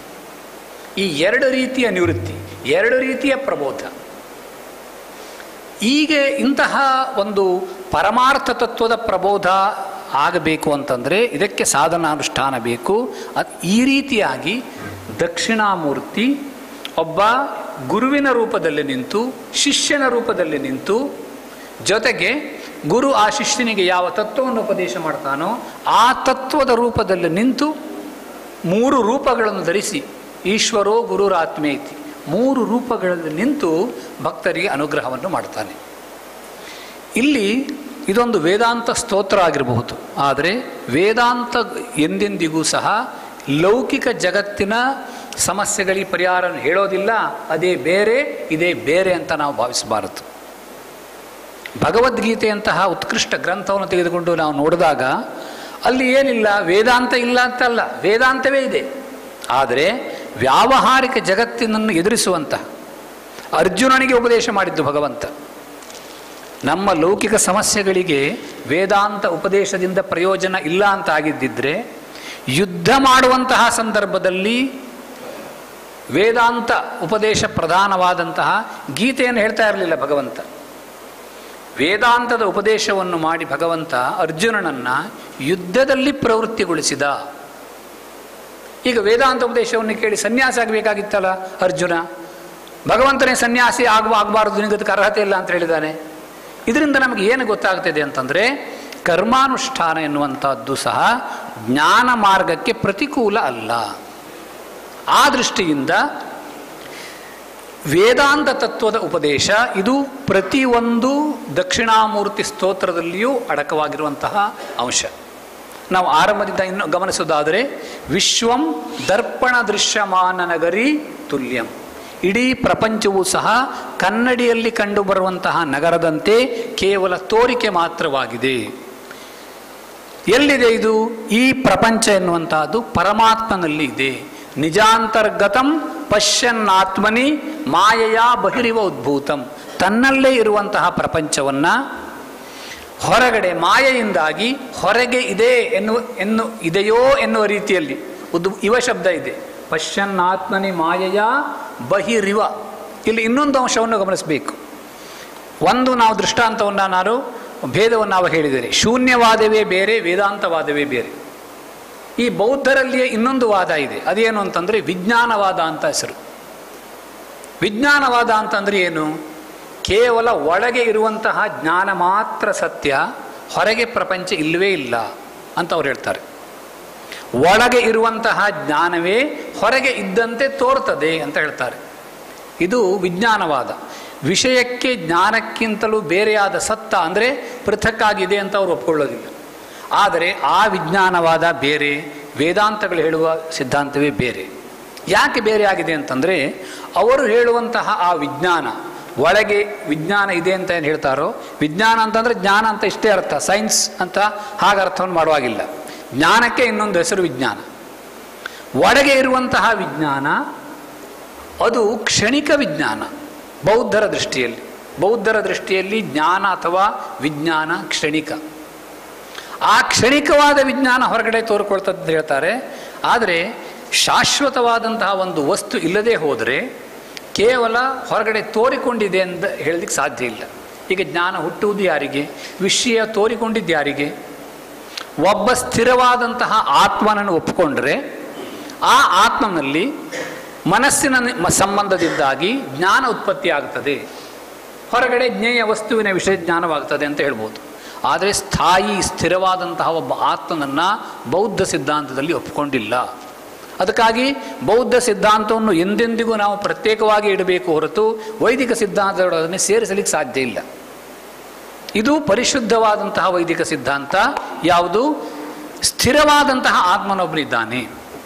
ಆ ಸ್ಥಿರವಾದಂತಹ ಆತ್ಮ ಜೀವನಾಗಿ ದ್ರಷ್ಟೃವಾಗಿ ಹೊರಗಿನ ದೃಶ್ಯ ವಸ್ತುವಿನ ದರ್ಶನವನ್ನು ಪಡೆದುಕೊಳ್ತಾನೆ. ಅಲ್ಲಿ ದರ್ಶನ ನಿವೃತ್ತಿ ಆಗಬಹುದು, ದೃಶ್ಯವೂ ನಿವೃತ್ತಿ ಆಗಬಹುದು. ದ್ರಷ್ಟೃವಾದಂತಹ ಚೇತನ ಜೀವ ಎಂದೆಂದಿಗೂ ಅವನು ಹಾಗೆಯೇ ಇರ್ತಾನೆ. ಕಾರಣ ಬೌದ್ಧವಾದ ಬೇರೆ. ಬಹಿರಿವೋದ್ಭೂತಂ ಯಥಾ ನಿದ್ರಯ ಯಸ್ಸಾಕ್ಷಾತ್ ಕುರುತೆ ಪ್ರಬೋಧ ಸಮಯೇ ಸ್ವಾತ್ಮಾನಮೇವಾದ್ವಯಂ. ಒಬ್ಬ ಆತ್ಮನಿದ್ದಾನೆ, ಅವನು ಸ್ವಪ್ನದಲ್ಲಿಯೂ ಇದ್ದಾನೆ, ಜಾಗೃತನಲ್ಲಿಯೂ ಇದ್ದಾನೆ, ಸುಷುಪ್ತಿಯಲ್ಲಿಯೂ ಇದ್ದಾನೆ, ಈ ದೇಹದಲ್ಲಿಯೂ ಇದ್ದಾನೆ, ಹೊರಗಡೆಯೂ ಇದ್ದಾನೆ. ಈ ದೇಹ ಹುಟ್ಟುವುದಕ್ಕಿಂತ ಮೊದಲು ಇದ್ದಾನೆ, ದೇಹ ಹುಟ್ಟಿದ ನಂತರವೂ ಇದ್ದಾನೆ, ದೇಹಕ್ಕೆ ನಾಶವಾದ ನಂತರವೂ ಇದ್ದಾನೆ. ಆದ್ದರಿಂದ ಆತ್ಮನ ವಿನಾಶ ಎನ್ನುವಂಥದ್ದು ಎಂದೆಂದಿಗೂ ಆಗಲಿಕ್ಕೆ ಸಾಧ್ಯವೇ ಇಲ್ಲ. ನೀವು ಯುದ್ಧವನ್ನು ಮಾಡದೇ ಇರಿ. ಅರ್ಜುನ ಭಗವದ್ಗೀತೆಯನ್ನು ಇಟ್ಕೊಂಡು ಹೇಳುವಂಥ ಮಾತು. ಅರ್ಜುನ ಯುದ್ಧವನ್ನು ಮಾಡಲಿ, ಯುದ್ಧವನ್ನು ಮಾಡದೇ ಇರಲಿ, ದೇಹಕ್ಕೆ ಮಾತ್ರ ನಾಶ ಆಗಿಯೇ ಆಗ್ತದೆ, ಆತ್ಮನಿಗೆ ನಾಶ ಆಗಲಿಕ್ಕೆ ಸಾಧ್ಯವೇ ಇಲ್ಲ. ಒಂದು ರೀತಿಯಲ್ಲಿ ಇದು ಭಗವದ್ಗೀತೆಯ ಸಾರ ಅಂತ ಬೇಕಾದರೂ ಹೇಳ್ಬೋದು. ಏನು ಸಾರ ಅಂತಂದರೆ, ದೇಹದ ನಾಶ ಆಗೇ ಆಗ್ತದೆ, ಅದನ್ನು ತಡೆಯಲಿಕ್ಕೆ ಯಾರಿಂದಲೂ ಸಾಧ್ಯ ಇಲ್ಲ, ಯುದ್ಧ ಆಗಲಿ ಆಗದೆ ಹೋಗಲಿ. ಆತ್ಮನು ಯುದ್ಧ ಆಗದೆ ಹೋಗಲಿ, ಆತ್ಮನ ನಾಶವನ್ನು ಮಾಡಲಿಕ್ಕೆ ಸಾಧ್ಯವೇ ಇಲ್ಲ. ಆದ್ದರಿಂದ ಸಾಕ್ಷಾತ್ಕಾರ ಪ್ರಬೋಧ ಉಂಟಾದಾಗ ಇರುವಂತಹದ್ದೇನು ಅಂತಂದರೆ ಸ್ವಾತ್ಮಾನ ಮೇವಾದ್ವಯಂ, ಅದ್ವಯನಾದಂತಹ ಅದ್ವಿತೀಯನಾದಂತಹ ಆತ್ಮ ಮಾತ್ರ ಇದ್ದಾನೆ. ನಾವು ಆತ್ಮ ಅಂತ ಹೇಳುವಾಗ ಯಾವಾಗಲೂ ಸಹ ಈ ಅದ್ವಿತೀಯ ಅದ್ವಯ ಅನ್ನುವಂತಹ ವಿಶೇಷಣವನ್ನು ಮರಿಬಾರದು. ಯಾಕೆಂದರೆ ಆತ್ಮನೊಬ್ಬನು ಇದ್ದಾನೆ ಅಂತ ಇನ್ನೂ ಬೇರೆ ಬೇರೆ ಕೆಲವು ದಾರ್ಶನಿಕರು ಕೂಡ ಹೇಳಬಹುದು. ಆದರೆ ಆ ಆತ್ಮನು ಅದ್ವಿತೀಯನಾಗಿದ್ದಾನೆ ಎನ್ನುವಂತಹ ವಿಶೇಷವನ್ನು ನಮಗೆ ಈ ಶಾಂಕರ ಸಿದ್ಧಾಂತ, ಉಪನಿಷತ್ತುಗಳ ಸಿದ್ಧಾಂತದಿಂದ ಮಾತ್ರ ತಿಳಿಯಲಿಕ್ಕೆ ಸಾಧ್ಯ. ಹೇಗೆ ಎಚ್ಚರವಾದಾಗ ಒಬ್ಬನೇ ಒಂದು ವ್ಯಕ್ತಿ, ಒಬ್ಬ ವ್ಯಕ್ತಿ ಸ್ವಪ್ನ ನೋಡ್ತಾ ಇದ್ದಾನೆ, ದೇವದತ್ತ ಅಂತ ಅವನ ಹೆಸರನ್ನು ಇಟ್ಕೊಳ್ಳಿ, ಅವನು ಎಚ್ಚರ ಆದಮೇಲೆ ಅವರು ಒಬ್ಬನೇ ಹೇಗಿರ್ತಾನೋ ಹಾಗೆಯೇ ಈ ಆತ್ಮಚೈತನ್ಯ ಎನ್ನುವಂತಹ ವಸ್ತು ಇದು ಎಲ್ಲವೂ ಸಹ ನಾಶವಾದ ನಂತರ, ಎಲ್ಲವೂ ಸಹ ಮಾಯೆಯಿಂದಾಗಿ ಪರಬ್ರಹ್ಮನಲ್ಲಿ ಕಲ್ಪಿತ. ಮಾಯೆಯ ನಿವೃತ್ತಿ ಆದಾಗ, ಅನಾದಿ ಮಾಯೆ ಅದು ನಿದ್ರೆ ಅಂತ ಹೇಳಿದೆ, ಅನಾದಿ ನಿದ್ರೆಯಾಗಿರುವಂತಹ ಈ ಮಾಯೆ ಯಾವಾಗ ನಿವೃತ್ತಿ ಆಗುತ್ತದೆಯೋ ಆವಾಗ ಕೊನೆಯಲ್ಲಿ ಉಳಿಯುವವನು ಕೇವಲ ಆ ಪರಮಾತ್ಮ ಮಾತ್ರ. ಜಾಗೃತಿನಲ್ಲಿ ಒಂದಷ್ಟು ನಿವೃತ್ತಿಯಾಗಿ ಕಂಡುಬರುವ ವಸ್ತುಗಳು ಸ್ವಪ್ನದಲ್ಲಿ ನಿವೃತ್ತಿ ಆಗ್ತವೆ. ಸ್ವಪ್ನದಲ್ಲಿ ಕಂಡುಬರುವಂಥ ವಿಷಯಗಳು ಸುಷುಪ್ತಿಯಲ್ಲಿ ಇಲ್ಲ. ಆದರೆ ಸುಷುಪ್ತಿಯಲ್ಲಿಯೂ ಕೂಡ ಅಜ್ಞಾನ ಇದೆ. ಆ ಅಜ್ಞಾನವೂ ಕೂಡ ನಿವೃತ್ತಿಯಾದಾಗ ಯತ್ರ ಹಿ ಸರ್ವಂ ಆತ್ಮೀವಾಭೂತ್ ತತ್ ಕೇನ ಕಂ ಪಶ್ಯೇತ್ ಅಂತ ಶ್ರುತಿ ಹೇಳ್ತಾ ಇದೆ. ಯಾವಾಗ ಕೇವಲ ಆತ್ಮ ಮಾತ್ರ ಇರ್ತಾನೋ ಆವಾಗ ಯಾವುದೇ ಕ್ರಿಯೆಗಳು ನಡೆಯೋದೇ ಇಲ್ಲ. ಅಲ್ಲಿ ಕ್ರಿಯೆ, ಕಾರಕ ಇವುಗಳ ಭೇದ ಇಲ್ಲವೇ ಇಲ್ಲ. ಯತ್ರತು ಸರ್ವಂ ಆತ್ಮೈವಾಭೂತ್ ತತ್ ಕೇನ ಕಂ ಪಶ್ಯೇತ್. ಇದನ್ನೇ ಈಶಾವಾಸ್ಯ ಉಪನಿಷತ್ತು ತತ್ರ ಕೋ ಮೋಹ ಕಶೋಕ ಏಕತ್ವಮನುಪಶ್ಯತಃ. ಯಾರು ಏಕತ್ವವನ್ನು ತಿಳಿದುಕೊಳ್ತಾನೋ ಅವನಿಗೆ ಶೋಕ ಎಲ್ಲಿಂದ, ಮೋಹ ಎಲ್ಲಿಂದ ಅಂತ ಕೇಳ್ತದೆ. ಹೀಗೆ ಶೋಕ ಮೋಹಗಳ ನಿವೃತ್ತಿ ಇದೊಂದು ಪರಂಪರೆ. ಅಂದರೆ ಒಂದಕ್ಕೆ ಒಂದಕ್ಕೆ ಕೊಂಡಿ ಇದೆ. ಹೇಗೆ ಕೊಂಡಿ ಇದೆ ಅಂತಂದರೆ, ಮೊದಲಿಗೆ ಮಾಯೆ ಅಥವಾ ಅಜ್ಞಾನ, ಅವಿದ್ಯೆ, ಅದರಿಂದಾಗಿ ರಾಗದ್ವೇಷಗಳು ಹುಟ್ಟುಕೊಳ್ತವೆ. ನಮಗೆ ಕೆಲವೊಂದು ವಸ್ತು ಬೇಕು ಅನ್ನಿಸ್ತದೆ, ಕೆಲವೊಂದು ಬೇಡ ಅಂತ ಅನ್ನಿಸ್ತದೆ. ಬೇಕಾದದನ್ನು ಪಡೀಲಿಕ್ಕೆ ಇಚ್ಛೆ, ಬೇಡವಾದದ್ದನ್ನು ದೂರ ಮಾಡಲಿಕ್ಕೆ ಇಚ್ಛೆ, ರಾಗದ್ವೇಷಗಳು. ಅದರಿಂದಾಗಿ ಒಂದಷ್ಟು ಕರ್ಮವನ್ನು ಮಾಡ್ತೇವೆ, ಅದಕ್ಕೆ ಪ್ರವೃತ್ತಿ ಅಂತ ಕೂಡ ಹೆಸರು. ಆ ಪ್ರವೃತ್ತಿಯಿಂದಾಗಿ ಮುಂದೆ ಕರ್ಮ ಮಾಡಿದ ನಂತರ ಫಲ ಅನುಭವ ಅವಶ್ಯವಾಗಿ ಆಗಲೇಬೇಕು, ಶರೀರ ಪರಿಗ್ರಹ. ಹೀಗೆ ಅಜ್ಞಾನ, ರಾಗದ್ವೇಷಗಳು, ಅದರಿಂದಾಗಿ ಪ್ರವೃತ್ತಿ, ಅದರಿಂದಾಗಿ ಶರೀರ ಪರಿಗ್ರಹ, ಜನ್ಮ ಆಯಿತು ಅಂತಂದರೆ ಅಲ್ಲಿಂದ ಮುಂದೆ ನಮ್ಮ ದುಃಖಗಳು ಪ್ರಾರಂಭ. ಜನ್ಮಕ್ಕಿಂತ ಮೊದಲು ದುಃಖ ಇಲ್ವೇ ಅಂದರೆ ದುಃಖ ಇತ್ತು. ಅಲ್ಲಿ ನಾವು ಶಂಕರ ಭಗವತ್ಪಾದರ ಸ್ತೋತ್ರದಲ್ಲಿ ಕೇಳುವಂತೆ ಅವ್ರು ಹೇಳ್ತಾರಲ್ಲ, ಗರ್ಭಾವಸ್ಥೆಯಲ್ಲಿ ಹೇಗಿತ್ತು ಅಂತಂದರೆ ಅಲ್ಲಿ ಆದೌ ಕರ್ಮ ಪ್ರಸಂಗಾತ್ ಕಲಯತಿ ಕಲುಷಂ ಮಾತೃ ಕುಕ್ಷೌ ಸ್ಥಿತಮ್ಮ, ಅಲ್ಲಿಂದನೇ ದುಃಖ ಅನುಭವ ಇದ್ದೆ. ಯಾಕೆ ಅಂತಂದರೆ ಚೈತನ್ಯ ಬಂದಿದೆ ಆವಾಗಲೇ. ಯಾವಾಗ ಸೂಕ್ಷ್ಮ ಶರೀರಕ್ಕೆ ಸ್ಥೂಲ ಶರೀರದ ಸಂಬಂಧ ಬರ್ತದೆಯೋ 7ನೇ ತಿಂಗಳಿನಲ್ಲಿ, ಅಲ್ಲಿಂದನೇ ದುಃಖಾನುಭವ ಪ್ರಾರಂಭ. ಜನ್ಮ ಮೃತ್ಯು ಜರಾವ್ಯಾಧಿ ದುಃಖ ದೋಷಾನುದರ್ಶನ, ಮುಂದೆ ಕೊನೆಯವರೆಗೂ ಸಹ ದುಃಖ ಪರಂಪರೆ ಹಾಗೇ ಮುಂದುವರಿತದೆ. ಇದಕ್ಕೆ ನಾವು ಬೇರೆಯವರನ್ನು ದೂಷಣೆ ಮಾಡಿ ಪ್ರಯೋಜನ ಇಲ್ಲ. ಯಾಕಾಗಿ ಜನ್ಮ ಆಯಿತು, ನನಗೆ ಜನ್ಮ ಆಗಿದ್ರೆ ತಾನೇ ನನಗೆ ಇಷ್ಟೆಲ್ಲ ದುಃಖ ಆಗಿದ್ದು ಅಂತ ಕೇಳಿದ್ರೆ, ನಮ್ಮ ಜನ್ಮಕ್ಕೆ ಕಾರಣವಾದಂತಹ ಕರ್ಮವನ್ನು ಮಾಡಿದವರು ನಾವೇ. ಆದ್ದರಿಂದ ಒಬ್ಬ ವ್ಯಕ್ತಿ ಜೈಲು ವಾಸವನ್ನು ಅನುಭವಿಸ್ತಾ ಇದ್ದಾನೆ ಅಂತಂದರೆ ಆ ಜೈಲು ವಾಸಕ್ಕೆ ಕಾರಣವಾದಂತಹ ಕೆಲಸವನ್ನು ಅವನೇ ಮಾಡಿದ್ದಾನೆ, ಅದಕ್ಕಾಗಿ ಅವನಿಗೆ ಜೈಲು ವಾಸ ಬಂದಿದೆ. ಹೀಗೆ ದುಃಖವನ್ನು ಬೇರೆ ಯಾವುದೋ ಒಂದರಿಂದ ಬಂದಿದೆ ಅಂತ ದೂಷಣೆ ಮಾಡುವಂತೆ ಇಲ್ಲ. ದುಃಖಕ್ಕೆ ಕಾರಣವಾದ ಕರ್ಮವನ್ನು ಮಾಡಿದವರು ನಾವೇ ಆಗಿದ್ದೇವೆ. ಈ ಕಾರಣದಿಂದ ಅಜ್ಞಾನ, ರಾಗದ್ವೇಷಗಳು, ಪ್ರವೃತ್ತಿ, ಅದರಿಂದಾಗಿ ಶರೀರ, ಅದರಿಂದಾಗಿ ದುಃಖ. ಈಗ ದುಃಖವನ್ನು ದೂರ ಮಾಡಬೇಕು ಅಂದರೆ ಕ್ರಮೇಣ ಹಿಂದಿಂದ ದೂರವಾಗ್ತಾ ಬರಬೇಕು. ಹೇಗೆ ಅದು ಅಂದರೆ, ದುಃಖವನ್ನು ದೂರ ಮಾಡಬೇಕು ಅಂತಂದರೆ ಶರೀರ ಸಂಬಂಧ ಇರುವ ತನಕ ಆತ್ಮನಿಗೆ ದುಃಖ ದೂರ ಆಗುವುದಿಲ್ಲ. ಎಲ್ಲಿ ತನಕ ಶರೀರ ಕರೆಂಟ್ ಎಲ್ಲಿ ತನಕ ಇರ್ತದೆಯೋ ಫ್ಯಾನ್ ತಿರುಗ್ತದೆ. ಈ ಫ್ಯಾನ್ ನಿಲ್ಲಿಸಬೇಕು ಅಂದರೆ ಏನು ಮಾಡಬೇಕು, ಕರೆಂಟ್ ಹೋಗಬೇಕು. ಹಾಗೆಯೇ ದುಃಖ ಆಗ್ತಾ ಇದೆ ಅಂತಂದರೆ ಎಲ್ಲಿಂದ ಬಂದಿದ್ದು, ಶರೀರ ಪ್ರಾಪ್ತಿಯಿಂದಾಗಿ. ಅಲ್ಲಿಗೆ ಶರೀರದ ಮೊದಲು ದೂರವಾಗಬೇಕು. ಶರೀರ ಯಾಕೆ ದೂರವಾಗ್ತದೆ, ಕರ್ಮಫಲ ಹಾಗೆ ಇರುವಾಗ. ಕರ್ಮಫಲ ಇರೋದ್ರಿಂದ ಶರೀರ ಬಂದೇ ಬರ್ತದೆ, ಕರ್ಮ ದೂರವಾಗಬೇಕು. ಕರ್ಮವನ್ನು ಯಾಕೆ ಮಾಡ್ತೇವೆ, ರಾಗದ್ವೇಷಗಳಿಂದ. ರಾಗದ್ವೇಷಗಳು ದೂರ ಆಗಬೇಕು. ರಾಗದ್ವೇಷಗಳು ಹೇಗೆ ದೂರ ಆಗ್ತವೆ ಅಂತಂದರೆ ಅವಕ್ಕೆ ಕಾರಣವಾದದ್ದು ಅಜ್ಞಾನ, ಅದು ದೂರ ಆಗಬೇಕು. ಅಜ್ಞಾನ ಹೇಗೆ ದೂರವಾಗುತ್ತದೆ ಅಂತಂದರೆ, ಹೇಗೆ ಅಂಧಕಾರವನ್ನು ನಿವೃತ್ತಿಗೊಳಿಸಲಿಕ್ಕೆ ಪ್ರಕಾಶ ಎನ್ನುವಂಥದ್ದು ಅತ್ಯಂತ ಅವಶ್ಯಕವೋ ಹಾಗೆಯೇ ಅಜ್ಞಾನ ಎನ್ನುವಂತಹ ಅಂಧಕಾರವನ್ನು ತೊಳೆಯಲಿಕ್ಕೆ ಜ್ಞಾನ ಎನ್ನುವಂಥ ಪ್ರಕಾಶ ಬೇಕೇ ಬೇಕು.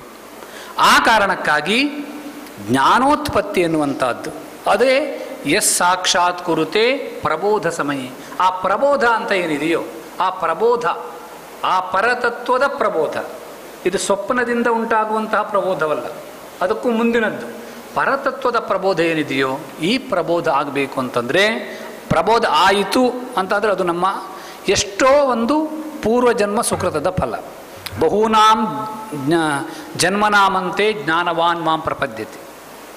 ಸಹಜವಾಗಿ ಎಲ್ಲರ ಮನಸ್ಸಿನಲ್ಲೂ ಬರುವಂತಹ ಒಂದು ಪ್ರಶ್ನೆ, ಇಷ್ಟೆಲ್ಲ ನಾವು ಕೇಳ್ತೇವೆ, ನೋಡ್ತೇವೆ, ಓದ್ತೇವೆ, ಸುಮಾರು ಸರಿ ಎಡತೊರೆ ಗುರುಗಳು ಮಾಡುವಂತಹ ಶಿಬಿರಗಳಿಗೆ ಇಷ್ಟೊಂದು ಸಾರಿ ಹೋಗಿದ್ದೇವೆ, ಬಹಳ ರೀತಿಯಾದಂತಹ ನಾವು ಸೇವೆಯನ್ನು ಮಾಡಿದ್ದೇವೆ, ಅಥವಾ ಎಷ್ಟೋ ಅನುಷ್ಠಾನ ಮಾಡಿದರೂ ಸಹ ನಮಗಿಲ್ಲಿ ತನಕ ಜ್ಞಾನ ಬಂದೇ ಇಲ್ವಲ್ಲ.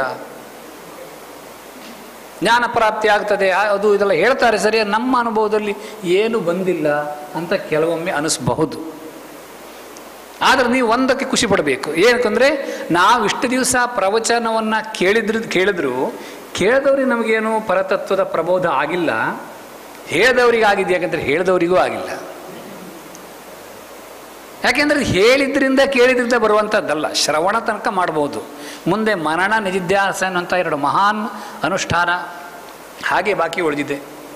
ಆ ಕಾರಣಕ್ಕಾಗಿ ಇದು ಬಹಳ ಸಮಯವನ್ನು ತೆಗೆದುಕೊಳ್ಳುವಂತಹ ಒಂದು ಪ್ರಕ್ರಿಯೆ, ಆದರೆ ವ್ಯರ್ಥ ಅಲ್ಲ. ಅದರ ಫಲ ನಮಗೆ ಕಿಂಚಿತ್ ಕಾಣಿಸ್ಬೋದು.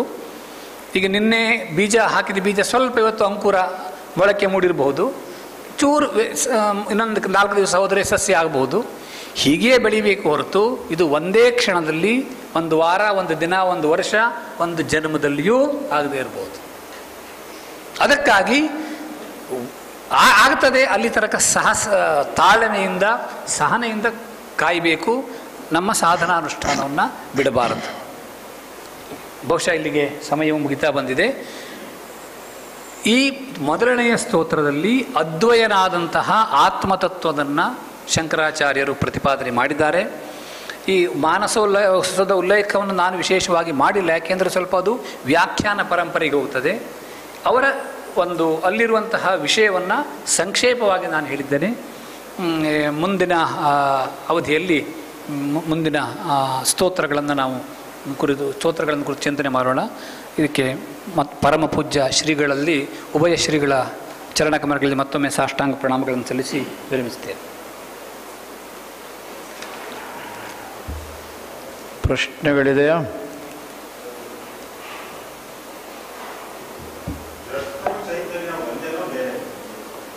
ಒಂದೇ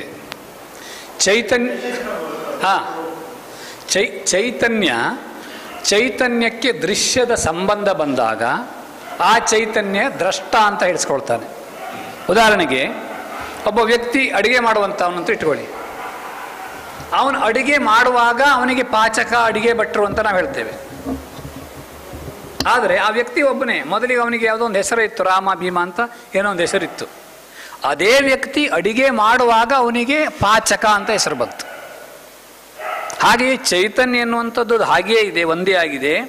ಅದಕ್ಕೆ ದೃಶ್ಯದ ಸಂಬಂಧ ಬರುವಾಗ, ಆ ದೃಶ್ಯದ ದರ್ಶನವಾಗುವಾಗ ಆವಾಗ ಇವನು ದ್ರಷ್ಟ ಆಗ್ತಾನೆ. ಹಾಗಾಗಿ ಕೇವಲ ಚೈತನ್ಯ ಇರುವಾಗ ದ್ರಷ್ಟ ಅಂತ ಹೇಳುವುದಕ್ಕಿಂತಲೂ ದೃಕ್ ಅಂತ ಹೇಳುವುದು ಸರಿಯಾದ ಶಬ್ದ. ಯಾಕೆಂದರೆ ದ್ರಷ್ಟ ಅಂತಂದರೆ ಸಂಸ್ಕೃತದ ವ್ಯುತ್ಪತ್ತಿಯಂತೆ ದರ್ಶನಕರ್ತ ಅಂತ ಅರ್ಥ ಬಂದುಬಿಡುತ್ತದೆ. ಈಗ ದರ್ಶನಕರ್ತ ಯಾವಾಗ ಆಗ್ತಾನೆ ಅಂತಂದರೆ ದೃಶ್ಯ ಇದ್ದಾಗ, ದರ್ಶನ ಕ್ರಿಯೆ ಇದ್ದಾಗ. ದೃಶ್ಯ ಇಲ್ಲ, ದರ್ಶನ ಕ್ರಿಯೆ ಇಲ್ಲ, ಆವಾಗ ಇವನು ದ್ರಷ್ಟ ಕೂಡ ಅಲ್ಲ, ಕೇವಲ ದೃಕ್ ಮಾತ್ರ ಆಗಿರ್ತಾನೆ. ದೇಹ ಬೇರೆ, ಆತ್ಮ ಬೇರೆ. ಆತ್ಮಕ್ಕೆ ನಾಶ ಇಲ್ಲ ಅನ್ನೋದು ನಾವು ಯಾವ ರೀತಿಯಾಗಿ ಯುವಕರಿಗೆ ಹೇಳ್ಬೋದು? ಅದು ಅನುಭವಕ್ಕೆ ಹೇಗೆ ಬರುತ್ತೆ ನಮಗೆ? ಈಗ ಆತ್ಮನೇ ನಿತ್ಯನಾಗಿದ್ದು ಬೇರೆ ದೇಹಗಳನ್ನು ಪಡೆದುಕೊಳ್ತಾನೆ ಅಂತ ಹೇಳುವಾಗ, ಅಂದರೆ ನೀವು ಕೇಳುವುದು ಒಂದು ಪ್ರಶ್ನೆಗೆ ಹತ್ತಿರವಾದಂಥ ಇನ್ನೊಂದು ಪ್ರಶ್ನೆ. ಆ ಪ್ರಶ್ನೆಗೆ ಪರಿಹಾರ ಸಿಕ್ಕಾಗ ಇಲ್ಲೂ ಪರಿಹಾರ ಸಿಕ್ಕುತ್ತೆ. ಅದು ಹೇಗಿದೆ ಅಂದರೆ ಪ್ರಶ್ನೆ, ಈಗ ಒಬ್ಬ ವ್ಯಕ್ತಿ ಜನ್ಮ ಆಗ್ತಾ ಇದೆ ಅಂತಾದರೆ ಅವನು ಹುಟ್ಟುವುದಕ್ಕಿಂತ ಮೊದಲು ಆತ್ಮನಿದ್ದ, ಅಥವಾ ಅವನಿಗೆ ಮೊದಲು ಜನ್ಮ ಆಗಿತ್ತು, ಹಿಂದೊಂದು ಜನ್ಮ ಇತ್ತು ಅಂತ ನಾವು ಯುಕ್ತಿಯ ಮೂಲಕ, ಶಾಸ್ತ್ರಗಳಿದ್ದೇ ಇವೆ, ಬರೇ ತರ್ಕದ ಮೂಲಕ ಹೇಗೆ ಉತ್ತರ ಕೊಡಬಹುದು ಅನ್ನೋದಕ್ಕೆ ಅದಕ್ಕೆ ಒಂದು ಪ್ರಸಿದ್ಧವಾದಂತಹ ತರ್ಕ ಇದೆ. ಪ್ರತಿಯೊಂದು ಪ್ರಾಣಿಯೂ ಸಹ ಹುಟ್ಟಿದ ತಕ್ಷಣ ತನ್ನ ಹಸಿವು, ತನ್ನ ನೀರಡಿಕೆಯನ್ನು ನಿವಾರಣೆ ಮಾಡಿಕೊಳ್ಳಲಿಕ್ಕೆ ಪ್ರಯತ್ನ ಪಡ್ತದೆ. ಹುಟ್ಟಿದಂತಹ ಜಂತು, ಅದು ನಾವು ಸಸ್ತನಗಳಲ್ಲಿ ನೋಡುವಾಗ ಪ್ರತಿಯೊಬ್ಬ ಒಂದು ಹುಟ್ಟಿದಂತಹ ಜಂತುವು ಸ್ತನ್ಯಪಾನದಲ್ಲಿ ಪ್ರವೃತ್ತಿಯನ್ನು ಮಾಡ್ತದೆ. ಹುಟ್ಟಿದಂತಹ ಮಗುವಿಗೆ ಸ್ತನ್ಯಪಾನವನ್ನು ಮಾಡಬೇಕು, ಅದರಿಂದಾಗಿ ಸುಖ ಸಿಗುತ್ತದೆ, ಹಸಿವು ಹೋಗುತ್ತದೆ ಅನ್ನುವಂಥದ್ದನ್ನು ಯಾರೂ ಹೇಳಿಕೊಟ್ಟಿಲ್ಲ. ಇದು ಮನುಷ್ಯರಿಗೆ ಮಾತ್ರವಲ್ಲ, ಪಕ್ಷಿಗಳಲ್ಲಿಯೂ ಸಹ ಮೊಟ್ಟೆಯಿಂದ ಹೊರಬಂದಂತಹ ಆ ಒಂದು ಹಕ್ಕಿಯ ಮರಿ ತಕ್ಷಣ ತಾಯಿ ತನ್ನ ಬಾಯಿಯೊಳಗೆ ಏನು ಆಹಾರವನ್ನು ಹಾಕ್ತದೆ ಅಂತ ಇಚ್ಛೆ ಪಡ್ತದೆ. ಈ ತಾಯಿ ಬಂದು ತನ್ನ ಬಾಯಲ್ಲಿ ಆಹಾರವನ್ನು ಹಾಕ್ತದೆ, ತಾನು ತಿನ್ನಬೇಕು. ಅದೆಲ್ಲ ಯಾರು ಹೇಳ್ಕೊಟ್ಟಿದ್ದಾರೆ? ಯಾರೂ ಹೇಳ್ಕೊಟ್ಟಿಲ್ಲ. ಹುಟ್ಟಿದ ತಕ್ಷಣ ಆಗುವಂಥದ್ದು ಇದೆಲ್ಲದು. ಇದರಿಂದ ಏನು ಗೊತ್ತಾಗ್ತದೆ ಅಂತಂದರೆ, ಇದಕ್ಕೂ ಹಿಂದೆ ಈ ರೀತಿಯಾಗಿ ಆಹಾರ ಸೇವನೆಯಿಂದ ಅವರ ಹಸಿವು ನಿವಾರಣೆ ಆಗಿ ಅವರಿಗೆ ತೃಪ್ತಿ ಆಗಿದ ಅನುಭವದ ಸಂಸ್ಕಾರ ಅವರಲ್ಲಿ ಇದೆ. ಅನುಭವ ಯಾವುದೋ ಕಾಲದಲ್ಲಾಗಿ ಎಷ್ಟೋ ದೀರ್ಘಕಾಲದಿಂದ ಹೋಗಿದೆ. ಆದರೆ ಆ ಅನುಭವದಿಂದ ಉಂಟಾದಂತಹ ಸಂಸ್ಕಾರ ಹಾಗೆಯೇ ಇದೆ. ಆ ಸಂಸ್ಕಾರ ಈಗ ಜೀವನದ ಆರಂಭವಾಗುವುದಕ್ಕಾಗಿ ಸಂಸ್ಕಾರದ ಉದ್ಬೋಧನೆ ಆಗ್ತದೆ. ಪರಮಾತ್ಮನೇ ಆ ಸಂಸ್ಕಾರ ಉದ್ಬೋಧನೆಗೊಳಿಸ್ತಾನೆ, ಅದಕ್ಕಾಗಿ ತಕ್ಷಣ ಪ್ರವೃತ್ತಿ ಆಗ್ತದೆ. ಇದರಿಂದ ಏನು ಹೇಳಿ ಗೊತ್ತಾಗುತ್ತೆ ಅಂದರೆ, ಹಿಂದೆ ಕೂಡ ಆತ್ಮನಿಗೆ ಜನ್ಮಗಳಿವೆ. ಈ ಒಂದು ಯುಕ್ತಿನ ಇಟ್ಟುಕೊಂಡು ಈಗ ಈ ಜನ್ಮ ಮುಗಿದರೂ ಸಹ ಮತ್ತೆ ಈಗ ಚಾರ್ವಾಕರ ಸಿದ್ಧಾಂತದಂತೆ ಶರೀರವೇ ಆತ್ಮ. ಅವರ ಪ್ರಕಾರ ಶರೀರಕ್ಕಿಂತ ಬೇರೆಯಾಗಿ ಆತ್ಮನಿಲ್ಲ, ಅವಿನಾಶಿ ಆತ್ಮ, ನಾಶರಹಿತ ಆತ್ಮ ಅಂತ ಇಲ್ಲ. ಹಾಗಾದರೆ ಅದಕ್ಕೂ ಕೂಡ ಯುಕ್ತಿಯನ್ನು ಹೇಳ್ತಾರೆ. ಶರೀರವೇ ಆತ್ಮವಾಗಿದ್ದಿದ್ರೆ ಯಾವಾಗ ನಾವು ಮರಣ ಆಯಿತು ಅಂತ ಹೇಳ್ತೇವೆಯೋ, ಮರಣ ಆದ ನಂತರವೂ ಆ ಶರೀರ ಅಲ್ಲಿ ಹಾಗೆಯೇ ಇರ್ತದೆ. ಶರೀರ ಏನಿಲ್ಲ ಹೋಗೋದಿಲ್ಲ. ಈಗ ಶರೀರವೇ ಆತ್ಮವಾಗಿದ್ದಿದ್ರೆ ಆ ಶರೀರ ಮರಣಾವಸ್ಥೆಯಲ್ಲಿಯೂ ಹಾಗೆ ಇರೋದರಿಂದ ಅಲ್ಲಿಯೂ ಆತ್ಮನ್ ಇದ್ದಾನೆ ಅಂತ ಹೇಳಬೇಕಾಗಿತ್ತು. ಆತ್ಮ ಇದ್ದಾನೆ ಅಂತ ಹೇಳುವಾಗಿಲ್ಲ, ಯಾಕೆಂದರೆ ಯಾವುದೇ ಕ್ರಿಯೆಗಳು ಅಲ್ಲಿ ನಡೀತಾ ಇಲ್ಲ, ಅಲ್ಲಿ ಎಲ್ಲ ಕ್ರಿಯೆಯೂ ಸ್ತಬ್ಧವಾಗ್ತವೆ. ಇದರಿಂದ ಏನು ಗೊತ್ತಾಗ್ತದೆ, ಶರೀರ ಮೊದಲು ಇತ್ತು, ಈಗಲೂ ಇದೆ, ಈಗ ಏನೂ ಪ್ರವೃತ್ತಿಗಳಿಲ್ಲ, ಎಲ್ಲವೂ ಸ್ತಬ್ಧವಾಗಿದೆ ಅಂತಂದರೆ ಈ ಶರೀರದಲ್ಲಿರುವಂತಹ ಆತ್ಮ, ಕರೆಂಟಿನ ಉದಾಹರಣೆಯನ್ನು ಕೊಟ್ಟೆ, ಫ್ಯಾನ್ ತಿರುಗ್ತಾ ಇರುವಂತಹ ಫ್ಯಾನ್ ನಿಂತು ಹೋಯಿತು ಅಂತಂದರೆ ಸ್ಪಷ್ಟವಾಗಿ ನಾವು ಹೇಳ್ಬೋದು ವಿದ್ಯುತ್ ಹೋಗಿದೆ, ಕರೆಂಟ್ ಇಲ್ಲ. ಹಾಗೆ ಇಲ್ಲಿಯ ತನಕ ಒಂದು ಪ್ರಾಣಶಕ್ತಿ ಇತ್ತು, ಪ್ರವೃತ್ತಿಗಳಿತ್ತು, ಉಸಿರಾಡಿಸ್ತಾ ಇದ್ದ, ಅದೀಗ ನಿಂತು ಹೋಗಿದೆ ಅಂದರೆ ಅರ್ಥ ಏನು? ಇಲ್ಲಿಂದ ಯಾವುದೋ ಒಂದು ಶಕ್ತಿ ಅಂತ ಬೇಕಾದರೂ ಹೇಳಿ ಶಬ್ದವನ್ನು, ಯಾವನೋ ಒಬ್ಬ ವ್ಯಕ್ತಿಯೋ ಅಥವಾ ಯಾವುದೋ ಒಂದು ಶಕ್ತಿಯೋ ಇಲ್ಲಿಂದ ಹೊರಗೆ ಹೋಗಿದೆ, ಹಾಗಾಗಿ ಎಲ್ಲವೂ ಸ್ತಬ್ಧ ಆಗಿದೆ. ಈ ಒಂದು ಯುಕ್ತಿಗಳ ಮೂಲಕ ದೇಹಕ್ಕಿಂತಲೂ ಬೇರೆಯಾಗಿ, ಈಗ ದೇಹಕ್ಕೆ ನಾಶ ಇದೆ ಅಂತ ಒಪ್ಕೊಳ್ಳೇಬೇಕು. ಹಾಗಾದರೆ ಇಲ್ಲಿ ಯಾವುದೋ ಒಬ್ಬ ವ್ಯಕ್ತಿ ಇಲ್ಲಿಯ ತನಕ ಇದ್ದ, ಅವನು ಇಲ್ಲ ಅಂತ ಹೇಳುವಂತಿಲ್ಲ, ಈಗ ಇಲ್ಲ ಅಂದರೆ ದೇಹಕ್ಕಿಂತಲೂ ಬೇರೆಯಾಗಿ ಆತ್ಮನಿದ್ದಾನೆ.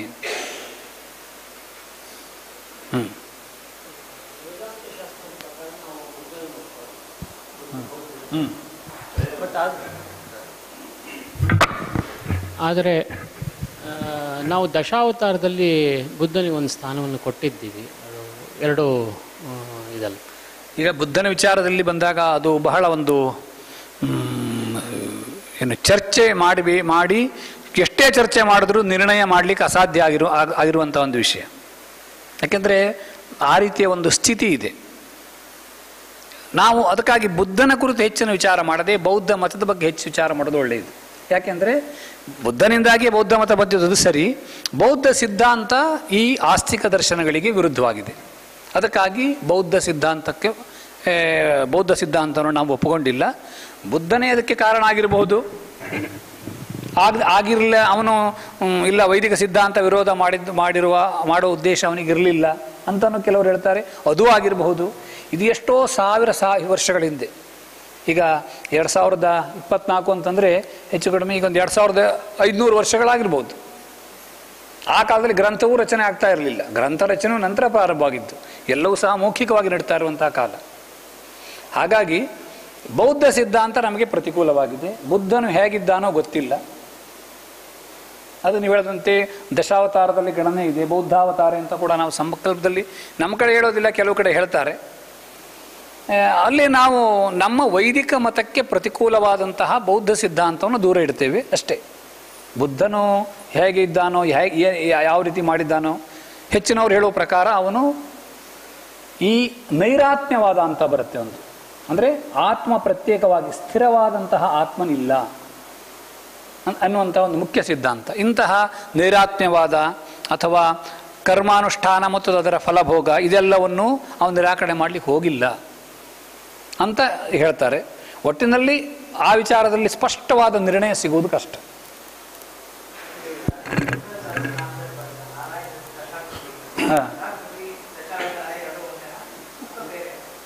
ಯಾವುದು ಆರಂಭ?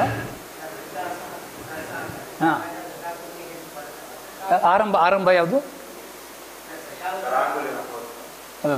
ಆ ಸ್ತೋತ್ರದ ಆರಂಭ ನೀವು ಆರಂಭ ಮಾಡಿದ್ರೆ ದೃಶಾಕೃತಿ ಇರಬಹುದು, ವ್ಯಾಖ್ಯಾನ ನೋಡಬೇಕು. ಆಕೃತಿ ಶಬ್ದ ನೋಡಿದ್ರಿಂದ ರೂಪ ಅಥವಾ ಅವತಾರ ಅಂತ ಹೇಳಬಹುದು. ಒಂದೊಮ್ಮೆ ಅವನು ಬುದ್ಧನು ನಮ್ಮ ಉಪನಿಷತ್ತುಗಳ ಸಿದ್ಧಾಂತವನ್ನೇ ಹೇಳಿದ್ದಾನೆ, ವಿರೋಧ ಮಾಡಲಿಲ್ಲ ಅಂತಂದ್ರೆ ಖಂಡಿತವಾಗಿಯೂ ನಾವು ಒಪ್ಕೊಳ್ಬಹುದು, ಪೂಜಿಸಬಹುದು. ಆದ್ರೆ ಆ ವಿಷಯದಲ್ಲಿ ವಿವಾದ ಇರೋದರಿಂದ ಹಾಗೆ ಒಪ್ಕೊಳ್ಳೋದು ಸಾಧ್ಯ ಇಲ್ಲ. ನಮ್ಮ ಅಜ್ಜ ಹೇಳ್ತಾ ಇದ್ರು, ಇದು ಮಹಾವಿಷ್ಣುವಿನ ಒಂದು ಅವತಾರ, ಬೌದ್ಧಾವತಾರ ಆಗಿತ್ತು, ಅದನ್ನ ತೆಗೆದ್ಬಿಟ್ಟು ಈ ಗೌತಮ ಬುದ್ಧನ ಸೇರಿಸ್ಬಿಟ್ಟಿದ್ದಾರೆ ಇದರಲ್ಲಿ, ತಪ್ಪು ಅಂತ ಹೇಳ್ತಾ ಇದ್ರು. ಅದಕ್ಕೆ ಅದೇ ಏನೂ ಇಲ್ಲ. ಇಂತಹ ಅನೇಕ ವಾದಗಳಿವೆ. ಸ್ಪಷ್ಟವಾಗಿ ಪುರಾಣಗಳಲ್ಲಿ ನೋಡುವಂತೆ ಒಂದು ಕಡೆ ಹೇಳ್ತಾರೆ, ಈ ಬೌದ್ಧ ಮತ್ತು ಜೈನಗಳ ಮತದ ಉತ್ಪತ್ತಿ ಯಾಕಾಗಾಯಿತು ಅಂದರೆ ಅಸುರರ ವ್ಯಾಮೋಹಕ್ಕಾಗಿ ಆಯಿತು. ಅಸುರರೂ ಕೂಡ ಧರ್ಮಪರರೇ ಆಗಿದ್ದಿದ್ರೆ ದೇವತೆಗಳಿಂದ ಅವರ ಪರಾಭವ ಅಸಾಧ್ಯ ಅಂತ ಭಾವಿಸಿ ಆ ಅಸುರರ ವ್ಯಾಮೋಹಕ್ಕಾಗಿ ಬೌದ್ಧ ಜೈನ ಮತಗಳನ್ನು ಹುಟ್ಟಿಸಿ ಅವರು ಆ ಕಡೆ ಹೋಗುವಂತೆ ಮಾಡಿ ಧರ್ಮ ವಿರೋಧಿಗಳನ್ನಾಗಿ ಮಾಡಿ, ತನ್ಮೂಲಕ ಯಾವಾಗ ಧರ್ಮ ಅವರಲ್ಲಿ ಇದಾಯಿತೋ, ಹ್ರಾಸ ಆಯಿತೋ, ಆವಾಗ ದೇವತೆಗಳಿಂದ ಅವರು ಪರಾಜಿತರಾದರು. ಹೀಗೆ ಇದು ಒಂದು ವಿಷಯ ಇಟ್ಕೊಂಡ್ರೆ ಈಗ ನಿಮ್ಮಲ್ಲೇ ಇನ್ನೂ ಸುಮಾರು ಜನ ಇದ್ದಾರೆ, ಎಲ್ಲರೂ ಹೇಳಿದ್ರೆ ಬಹುಶಃ ಅನೇಕ ಅಭಿಪ್ರಾಯಗಳು ಬರ್ತವೆ. ಎಲ್ಲೋ ಯಾವುದೋ ಒಂದು ಪುಸ್ತಕದಲ್ಲಿಯೋ ಅಥವಾ ಯಾವುದೋ ಒಬ್ಬ ಪ್ರಸಿದ್ಧವಾದಂತಹ ವ್ಯಕ್ತಿಗಳು ಒಂದೊಂದು ಅಭಿಪ್ರಾಯವನ್ನು ಹೇಳಿರ್ತಾರೆ. ಅದು ಬಹಳ ಇನ್ನೂ ಸಹ ಅಷ್ಟು ಸ್ಪಷ್ಟವಾಗಿ ನಮಗೆ ಬೌದ್ಧ ಮತ ಪ್ರತಿಕೂಲವಾಗಿದೆ, ನಾವು ದೂರ ಇರ್ಬೋದಷ್ಟೆ. ಇಲ್ಲಿ ಪ್ರಬೋಧ ಸಮಯೇ ಸ್ವಾತ್ಮಾನಮೇವಾದ್ವಯಂ ಅಂತ ಬಂತು. ಆ ಪ್ರಬೋಧ ಸಮಯದ ನಂತರ ಆ ಪ್ರಬೋಧ ಸಮಯಕ್ಕೆ ಸಾಕಷ್ಟು ಜನ್ಮಗಳು ಬೇಕು ಅಂತ ಹೇಳೋದು. ಈ ಯುವಕರಿಗೆ ಈ ಪ್ರಬೋಧ ಸಮಯದವರೆಗೆ ಈ ಚಿಂತನೆ ಮಾಡ್ತಾ ಇರಬೇಕು ಅಂದರೆ ಆಗ ಯಾವ ಬದಲಾವಣೆ ಅಥವಾ ಫಲ ಇದೆ ಈ ಒಂದು ಚಿಂತನೆಯನ್ನು ಮಾಡಿದ್ರೆ ಅಂತ ಏನು ಹೇಳ್ಬೋದು? ಈ ನಾವು ವಿಶೇಷವಾಗಿ ನಾನು ಜ್ಞಾನ ಯೋಗದ ಕುರಿತಾಗಿ ಹೇಳಿದ್ದೆ, ಕರ್ಮಯೋಗವನ್ನು ಅಷ್ಟಾಗಿ ಇದರೊಳಗೆ ಸ್ಪರ್ಶ ಮಾಡಿರಲಿಲ್ಲ. ಆದರೆ ವ್ಯವಹಾರದ ಕಾಲದಲ್ಲಿ ಕರ್ಮಯೋಗ ಎನ್ನುವಂಥದ್ದು ಎಲ್ಲರಿಗೂ ಬೇಕಾಗಿರುವುದರಿಂದ ಕರ್ಮಯೋಗ ಅಂತ ಏನು ಭಗವಂತ ಗೀತೆಯಲ್ಲಿ ಉಪದೇಶವನ್ನು ಮಾಡಿದಾನು, ಯಾವುದು ನಮಗೆ ನಿಯತವಾದ ಕರ್ಮ ಅಂತ ಬಂದಿದೆಯೋ, ಈಗ ಕೆಲವು ವರ್ಣಾಶ್ರಮ ಅಂತ ಅಷ್ಟೇ ಇಟ್ಕೊಂಡಂತಲ್ಲ, ಇವತ್ತಿನ ಕಾಲದಲ್ಲಿ ಅದನ್ನೆಲ್ಲವನ್ನು ಹೇಳೋದು ಕಷ್ಟ. ನಮಗೆ ನಮ್ಮ ಕರ್ಮ ಅಂತ ಏನು ಸದ್ಯಕ್ಕೆ ಪ್ರಾಪ್ತವಾಗಿದೆಯೋ ಉದ್ಯೋಗ, ಅದನ್ನು ಮಾಡುವಂತಹದ್ದು ಕರ್ತವ್ಯ ಬುದ್ಧಿಯಿಂದ ಮಾಡುವಂಥದ್ದು. ಅಂತಂದರೆ ಈ ಕರ್ಮದಿಂದ ಫಲ ದೊರೆಯುತ್ತದೆ, ಆದರೂ ಸಹ ಈ ಕರ್ಮ ಫಲಕ್ಕಿಂತಲೂ ಉತ್ಕೃಷ್ಟವಾದಂತಹ ಇನ್ನೊಂದು ಫಲವನ್ನು ನಾನು ಪಡೆಯಲಿಕ್ಕೆ ಸಾಧ್ಯ ಇದೆ. ನನ್ನ ಕರ್ಮವನ್ನು ಉದ್ಯೋಗವನ್ನು ನಾನು ಮಾಡ್ತೇನೆ, ಇದಕ್ಕೊಂದು ಫಲ ಇದ್ದೇ ಇದೆ. ಆದರೆ ಈ ಫಲಕ್ಕಿಂತಲೂ ಹೆಚ್ಚಿನ ಫಲವನ್ನು ಪಡೆದುಕೊಳ್ಳುವ ಸಾಮರ್ಥ್ಯ ನನಗಿದೆ. ನಾನು ಮನಸ್ಸು ಮಾಡಿದ್ರೆ ಅಲ್ಲಿ ತನಕ ಹೋಗ್ಬೋದು. ಇನ್ನು ಎಷ್ಟೋ ಈಗ ಒಂದು ವ್ಯವಹಾರದ ಭಾಷೆಯಲ್ಲಿ ಹೇಳಬೇಕು ಅಂತಂದರೆ, ಒಂದು ಕಂಪನಿಯಲ್ಲಿ ನಾನು ಕೆಲಸ ಮಾಡ್ತಾ ಇದ್ದೇನೆ, ಅದರಿಂದ ನನಗೊಂದು ಫಲ ಸಿಗ್ತದೆ. ಆದರೆ ನನ್ನಲ್ಲಿ ಸಾಮರ್ಥ್ಯ ಇದೆ. ನಾನೇ ಉದ್ಯೋಗವನ್ನು ಬೇರೆಯವರ ಹತ್ತಿರ ಮಾಡುವಂಥದ್ದಲ್ಲ, ಬೇರೆಯವರಿಗೆ ಉದ್ಯೋಗ ಕೊಡುವಂಥದ್ದು. ಬೇರೆಯವರಿಗೆ ಉದ್ಯೋಗ ಕೊಡುವಂತಹ ಸಾಮರ್ಥ್ಯ ನನ್ನಲ್ಲಿ ಬರ್ತದೆ, ಅಷ್ಟು ಸಾಮರ್ಥ್ಯ ಇದೆ. ಅಥವಾ ಆ ರೀತಿಯಲ್ಲಿ ಯಾರು ಮಾಡ್ತಾ ಇದ್ದಾನೋ ಅವನು ಸಹ ಭಾವಿಸಬೇಕಾದದ್ದೇನು ಅಂತಂದರೆ, ಇದೂ ಸಹ ಒಂದು ಅಲ್ಪವಾದ ಫಲ, ಈ ಕರ್ಮ ಫಲಕ್ಕಿಂತ ಹೆಚ್ಚಿನ ಫಲವನ್ನು ಪಡೆಯುವ ಸಾಮರ್ಥ್ಯ ನನಗಿದೆ. ಹೀಗೆ ಮುಂದುವರೆದು ಎಲ್ಲಿ ತನಕ ಅದು ಹೋಗ್ತದೆ ಅಂತಂದರೆ ಕೊನೆಗೆ ಜ್ಞಾನ ಪ್ರಾಪ್ತಿ ಎನ್ನುವಂತಹ ಫಲದಲ್ಲಿ ಪರ್ಯವಸಾನವಾಗ್ತದೆ. ಆದುದರಿಂದ ಕರ್ಮಾನುಷ್ಠಾನದ ಕಾಲದಲ್ಲಿಯೂ ಸಹ ಇದು ನನ್ನ ಕರ್ತವ್ಯ ಅಂತ ಒಂದೇ ಬುದ್ಧಿಯಿಂದ, ರಾಗದ್ವೇಷಗಳನ್ನು ಬಿಟ್ಟು ಇದು ನನ್ನ ಕರ್ತವ್ಯ, ಅದಕ್ಕಾಗಿ ನಾನು ಇದನ್ನು ಮಾಡಬೇಕು, ಇದನ್ನು ಮಾಡಿದ್ದರಿಂದ ನನಗೆ ಮುಂದೆ ಒಳ್ಳೆಯ ಫಲ ದೊರಕುತ್ತದೆ. ಸಾಮಾನ್ಯ ಫಲ ಅಂತೂ ಸಿಕ್ಕೇ ಸಿಗುತ್ತದೆ, ಒಂದೊಂದು ಉದ್ಯೋಗಕ್ಕೂ ಒಂದೊಂದು ಫಲ ಇದೆ. ಇದಕ್ಕಿಂತಲೂ ಹೆಚ್ಚಿನ ಫಲವನ್ನು ಪಡೆಯುವ ಸಾಮರ್ಥ್ಯ ನನಗೆ ಬರುತ್ತದೆ. ಮತ್ತು ಇನ್ನೊಂದು ವಿಷಯ ಸ್ವಲ್ಪ ಉಲ್ಲೇಖವನ್ನು ಮಾಡಿದೆ, ಈ ಪ್ರಶ್ನೆಗೆ ಉತ್ತರ ಕೊಡಬೇಕು ಅಂತಂದರೆ, ಬರುವಂತಹ ಈ ವ್ಯಾವಹಾರಿಕ ಪ್ರಪಂಚದಲ್ಲಿ ಒಂದು ಏನು ಉದ್ವೇಗ, ಭಯ, ಆತಂಕ ಇದೆಲ್ಲವೂ ತಾತ್ಕಾಲಿಕವಾಗಿರುತ್ತದೆ ಎನ್ನುವಂಥದ್ದು ನಾವು ಮನನ ಮಾಡುವಂತಹ ಒಂದು ಅಂಶ. ನಾನಾ ವಿಧವಾದ ಸಮಸ್ಯೆಗಳು ಬರ್ತವೆ, ಬಂದರೂ ಸಹ ಇದು ಯಾವುದು ಸ್ಥಿರವಾಗಿ ನಿಲ್ಲೋದಿಲ್ಲ. ಅದಕ್ಕೆ ಒಂದು ಪ್ರಸಿದ್ಧವಾದ ವಾಕ್ಯ ಇದ್ದಲ್ಲ, ಒಂದು ವಾಕ್ಯ, ಆ ವಾಕ್ಯವನ್ನು ಕೇಳಿದ್ರೆ ಖುಷಿಯಲ್ಲಿದ್ದವನಿಗೆ ಬೇಜಾರಾಗ್ತದೆ, ಬೇಜಾರಲ್ಲಿದ್ದವನಿಗೆ ಖುಷಿ ಆಗ್ತದೆ. ಅದು ಯಾವ ವಾಕ್ಯ ಅಂತಂದರೆ, ಈ ಸಮಯ ಕಳೆದು ಹೋಗುತ್ತದೆ. ಈ ಖುಷಿಯಲ್ಲಿದ್ದವನಿಗೆ ಬೇಜಾರಾಗ್ತದೆ. ಆದರೆ ಸಮಸ್ಯೆಗಳನ್ನು ಎದುರಿಸುತ್ತಿರುವಂತಹ ವ್ಯಕ್ತಿ, ಅವನಿಗೆ ಸಮಸ್ಯೆಗಳಿವೆ ಹೌದು, ಆದರೆ ಇದು ದೂರವಾಗ್ತದೆ. ಇದು ಸತ್ಯ ಕೂಡ ಹೌದು. ಈಗ ಎಷ್ಟೇ ಸಮಸ್ಯೆಗಳನ್ನು ಎದುರಿಸಿದ್ರೂ ಸಹ ಅದು ದೂರ ಆಗಲೇಬೇಕು. ಯಾಕೆಂದ್ರೆ ನಾವೇ ನಮ್ಮ ಅನುಭವದಲ್ಲಿ ಕಳೆದ ವರ್ಷ ನಾವು ನಿನ್ನೆ ದಿವಸ ಇದ್ದಷ್ಟು ಉದ್ವೇಗ ಇವತ್ತಿಲ್ಲ. ಮಧ್ಯಾಹ್ನ 2 ಗಂಟೆಗೋ ಸಂಜೆ 4 ಗಂಟೆಗೋ 5 ಗಂಟೆಗೋ ಅಥವಾ ಬೆಂಗಳೂರಿನ ಟ್ರಾಫಿಕ್ನಲ್ಲಿ 6 ಗಂಟೆಗೋ ಬರುವಾಗ ಎಷ್ಟು ಒಂದು ಮನಸ್ಸಿಗೆ ಒತ್ತಡ ಇತ್ತು, ಅದು ರಾತ್ರಿ 10 ಗಂಟೆಗೆ ಇರೋದಿಲ್ಲ. ಅಲ್ಲಿ ಒಂದು ಪುನಃ ಧಾರಾವಾಹಿ ನೋಡ್ತೀರಿ ಅಂದ್ರೆ ಇರ್ಬೋದು. ಆದರೆ ಯಾರ ಕೆಲಸ ಮಾಡ್ಕೊಂಡು ಬಂದಿರ್ತಾರೆ ಅವರಿಗೆ ಧಾರಾವಾಹಿನೂ ಒಂದೇ, ಎಲ್ಲದೂ ಒಂದೇ ಆಗಿರ್ತದೆ, ಏನು ಬೇಡ ಅನಿಸಿರ್ತದೆ. ಅಂದರೆ ಆವಾಗ ಮನಸ್ಸು ಶಾಂತವಾಗಿರ್ತದೆ. ಮುಂದೆ ಸ್ವಪ್ನಕ್ಕೆ ಹೋಗಿ ಸುಷುಪ್ತಿ ಹೋದಾಗ ಇನ್ನೂ ಮನಸ್ಸು ಶಾಂತವಾಗ್ತದೆ. ಆದ್ದರಿಂದ ಈ ಒಂದು ಅಂಶವನ್ನು ಅಲ್ಲಿ ಮನಸ್ಸಿನಲ್ಲಿ ಇಟ್ಕೊಳ್ಬೋದು.